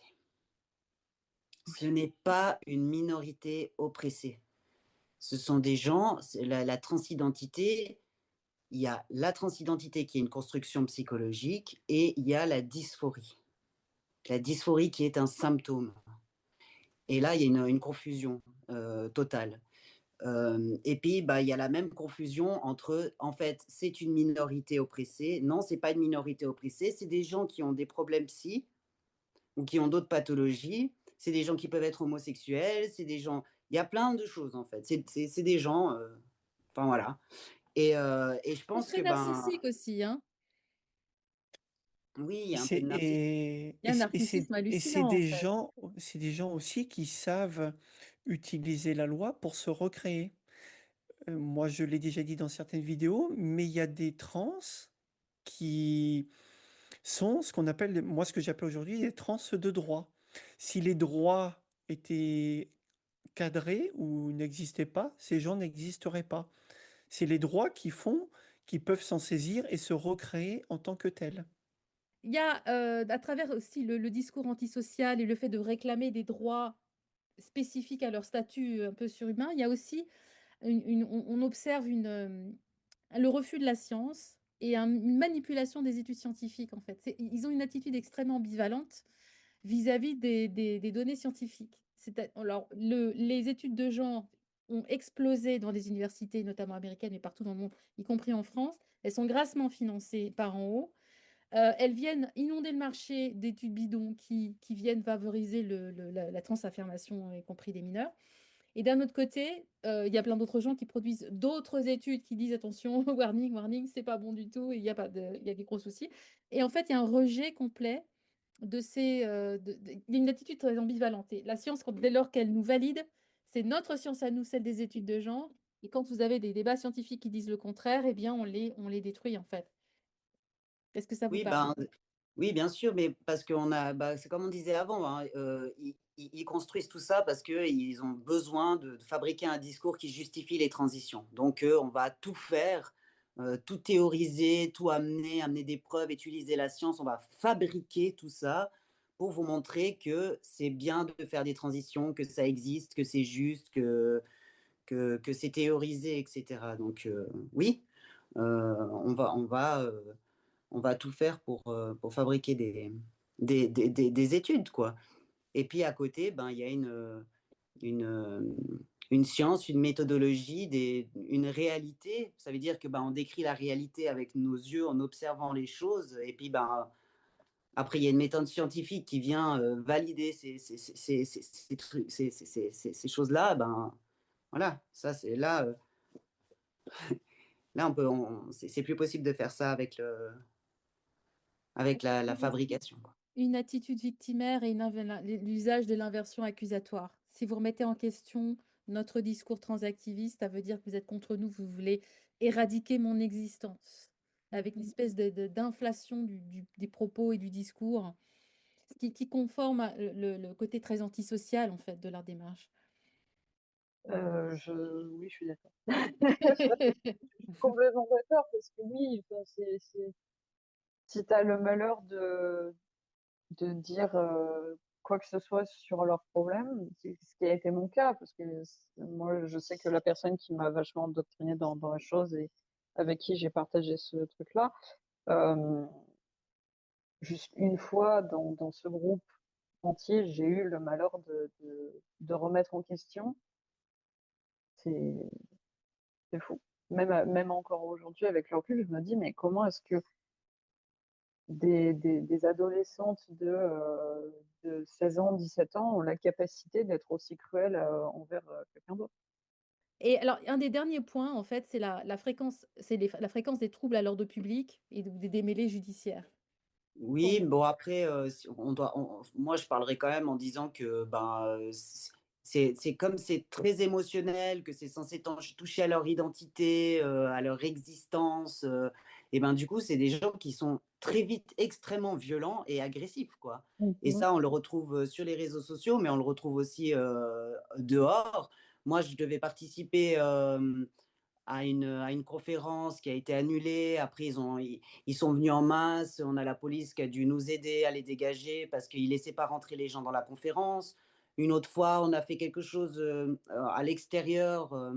Et puis ben là, ils sont arrivés avec des casseroles et tout. On ne pouvait même plus parler. On n'entendait plus la personne parler au micro. Et puis ben de nouveau, on a été entourés de CRS, quoi. Parce que sinon, ils sont vachement violents, quoi. Donc, moi, je suis halluciné par ça, quoi, de voir à quel point ils sont violents. Et en même temps, bah, ça ne m'étonne pas, parce que bah, on laisse des gens qui ont des problèmes psy, qui racontent n'importe quoi, euh, euh, euh, agresser des femmes, agresser des personnes qui ne sont pas d'accord avec elles. Sous quel prétexte? Ben, en fait, Et ils le font parce qu'ils ont obtenu ils ont obtenu l'aval. la possibilité d'infiltrer les pouvoirs publics, en fait. Et ça, on en revient à un point dont tu parlais tout à l'heure en début d'émission, m'a dit, mais qui est un point très important. Ils sont infiltrés des pouvoirs publics et notamment, il y a plein de choses qui se passent au niveau de la Commission européenne aujourd'hui qui influent sur les pays d'Europe, en fait, et sur nous en France, où les lois nationales sont obligées de se conformer à des agendas qui sont faits par des commissaires européens et parfois même par des fonctionnaires, même pas par des commissaires européens, mais par des fonctionnaires de l'Europe, Hmm. qui défendent un agenda transactiviste qui tombe du ciel et auquel on est obligé de se conformer. C'est de l'entrisme, en fait.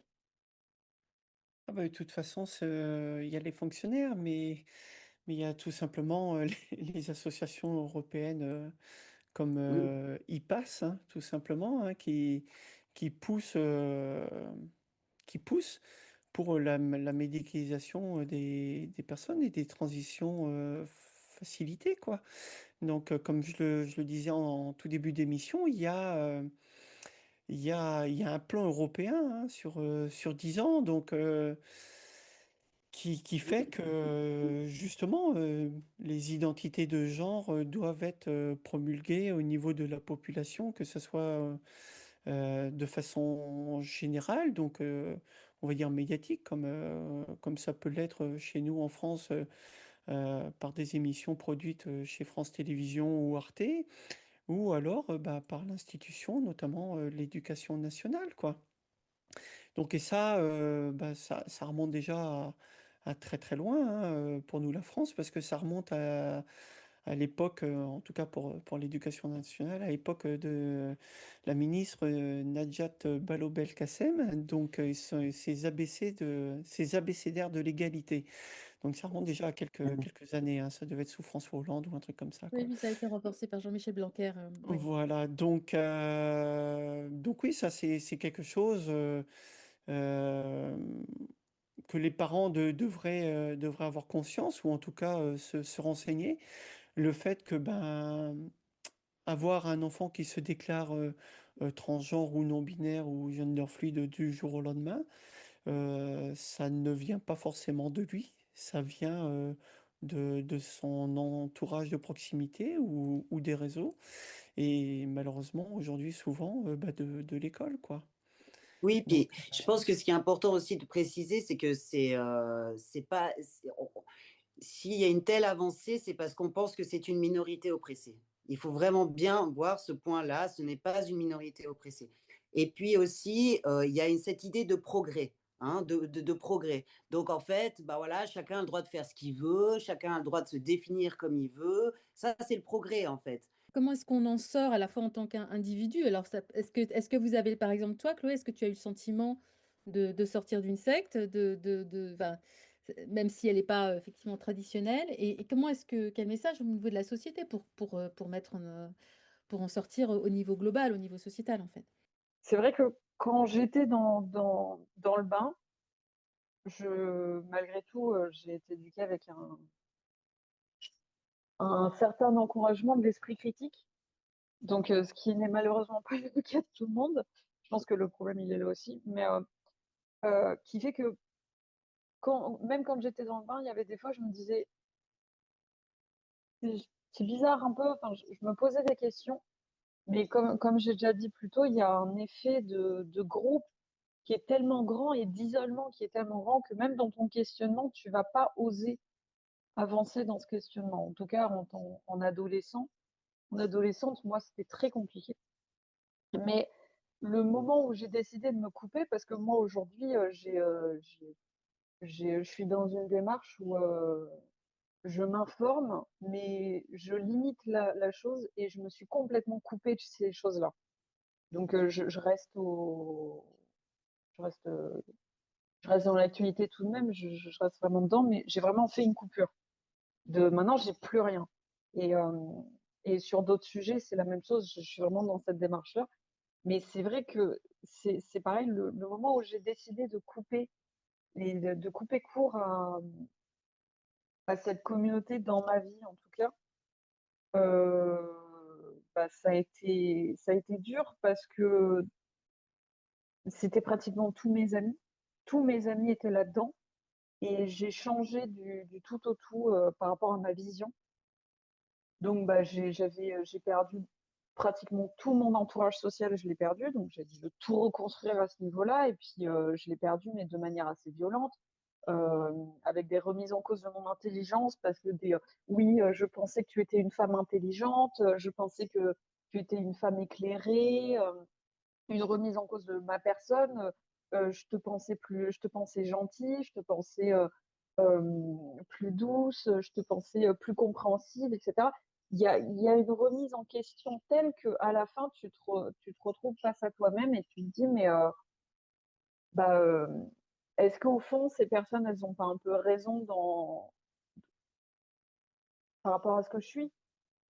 Il y a vraiment, en fait, il y a C'est très t'es destructeur, oui. tellement déconstruit dans ce groupe, tu as tellement plus d'identité que quand tu te coupes, tu te retrouves face à ce manque d'identité et à cet effacement de personne. Et à la fin, reconstruire tout ça sur une base. Mm. Moi, mon cas, ça a été où je commençais à me construire en tant que femme et en tant que en tant que personne, j'ai été coupée. Donc en fait, je devais reprendre tout le processus qu'on a à 16 ans en plus de ça.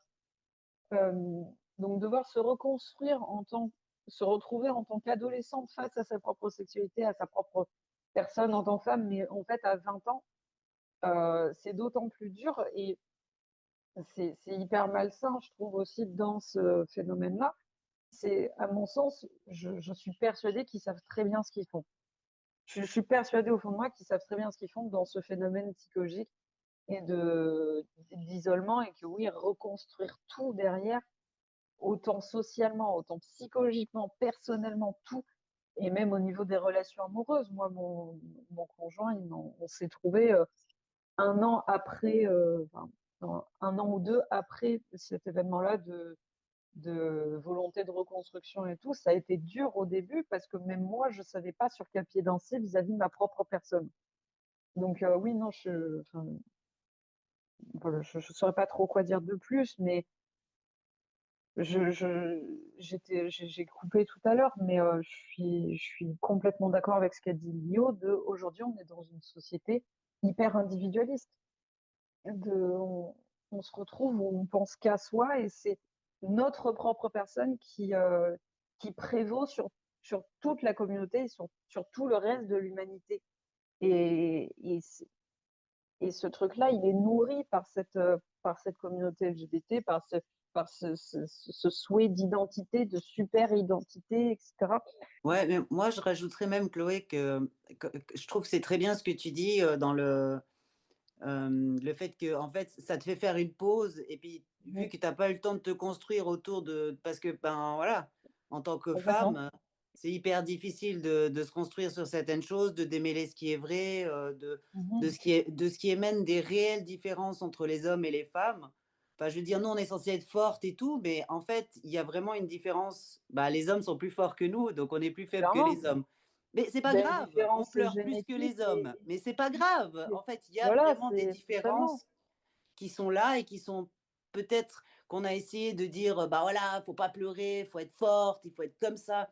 Mais en fait, on nous a pas appris non plus à être des femmes juste dans le À fait d'être une femme, s'accepter quoi. tel qu'on est. Mmh. À Tu vois? accepter sa féminité.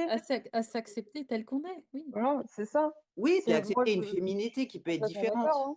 Tu Mmh. Mhm. vois? Je, moi, quand j'étais jeune, qui a amené à ce mal-être, on remettait beaucoup en cause le fait que j'étais très sensible, plus sensible que la normale. J'étais, je pouvais me mettre à pleurer juste parce que je voyais un chaton dans la rue. Donc, j'avais une sensibilité émotionnelle très forte. J'avais une sensibilité, enfin, moi en tout cas, je sais que même aujourd'hui, on me dit toujours que je suis une personne sensible. Euh, Parce que je suis toujours aux aguets des sentiments des autres, etc. Mais, et même ça, qui est pour moi l'essence ça fait partie de ce qu'est la féminité, de ce qu'est une femme dans la psychologie. Une femme, c'est plus sensible, ça va être plus, euh, entre guillemets, pas altruiste, je trouve pas bien mes mots, mais une femme, Empathique. c'est plein de choses, psychologie, dans la féminité, etc., même dans le physique, c'est plein de choses qu'un homme ne peut pas être. Et dans l'autre sens aussi, une femme ne peut pas être ce que va être un homme psychologiquement ou même physiquement. Et ça, il faut arrêter de se mentir, il faut arrêter de se voiler la face. C'est pas une mauvaise chose. Au contraire, il faudrait plus qu'on encourage les femmes à s'accepter en tant que femmes. Bah, c'est pas grave si t'es une femme et si t'aimes le bleu, et si t'aimes pas les jupes, c'est pas grave. Ça fait pas de toi un homme. C'est une femme, c'est pas quelqu'un qui porte des jupes. Et un homme, c'est pas quelqu'un qui porte des pantalons. Et il y a ça aussi, il y a cette volonté de bloquer l'acceptation de la personne juste parce qu'elle rentre pas dans des cases. Et qui, du coup, on va te forcer à rentrer dans d'autres cases. Pour moi, il y a une logique qui manque. C'est contradictoire. Moi, je le vois vraiment dans un mouvement plutôt global, hein. Donc, je vais rebondir sur l'individualisme, hein. Finalement, c'est ça, hein. Tant qu'on pense individuellement, on ne pense pas sociétalement, quoi. Donc, Mhm. ce qui fait Mhm. le commun, quoi. Mhm. Et comme je le disais, il y a maintenant 3 ans chez Carl Zero, moi, la seule chose que je vois à travers ce mouvement TQ, donc transqueer, c'est la première marche d'un transhumanisme qui ne dit pas son nom, quoi. Donc, ça fait le jeu des politiques, parce que bah, pendant qu'on parle de conneries comme ça, on ne se coupe pas des problèmes sociétaux. Et ça fait le jeu des labos, des chirurgiens, des médecins, de Big Pharma. Donc, ça médicalise des gens qui n'auraient pas besoin de l'être. Ça favorise on va dire, les moyens de procréation assistée, voilà, un petit peu plus, hein, et notamment bah, la PMA et la GPA, donc qui est poussée par une certaine partie de nos politiques, notamment pour les personnes trans. Que dire de plus? Moi, je pense que le réveil sociétal se fera réellement quand les gens auront pris conscience que les personnes trans, c'est un agenda qui est poussé, quoi. Donc, Et le réveil de la société, il se fait aussi parce que des personnes comme vous, aujourd'hui, parlent à visage découvert. Et ça, c'est tout oui, récent. oui, Et ah, c'est très mais important. tout, Vous tout, avez tout à un fait. rôle très, très important à jouer. Je Tout vous à en fait. remercie. Un réveil de conscience de ce qu'on est qui fait qu'aujourd'hui, nous nous retrouvons ici à discuter et justement à essayer d'ouvrir les yeux à un grand nombre par cette intervention. Mais moi, vraiment, si j'avais vraiment un dernier mot à dire, et bah, je vais partager mon écran justement en ce sens, hein. Moi, j'aime bien toujours documenter un petit peu les choses. Donc à nouveau, faut pas rêver, quoi. Donc, ça fait 5 ans qu'on est dans cette stratégie européenne. Et ben, on y retourne pour 5 ans, quoi. Donc à nouveau, si les gens ne se renseignent pas, si ils ne prennent pas le sujet à bras le corps, et ben ils restent dans l'ignorance et aussi ben, dans un mauvais accompagnement de leur adolescent ou de leur jeune adulte, quoi. Mm. Donc, et sans parler on va dire de la propagande de l'Union européenne, il y a aussi ben, le programme de l'éducation, vie affective et rationnelle, sexuelle, de l'éducation nationale, où Oui. cela est Poussé par des promulgué, militants transactivistes. Oui, oui. voilà, depuis, et ça commence à partir de la maternelle, quoi. Ce sera le mot de la Ben, fin. ça sera le mot de la fin, et ben, on se donne rendez-vous au prochain épisode Voilà. pour Faut justement continuer à parler un peu ça. débunker la secte. Voilà. Merci Ouais. infiniment. Merci à vous trois. Pardon. Merci infiniment. Merci à vous trois. À bientôt. Excellente journée. À très bientôt. Merci à Vous toi. aussi. Merci, À bientôt, au bye. plaisir, hein. À bientôt. Ouais.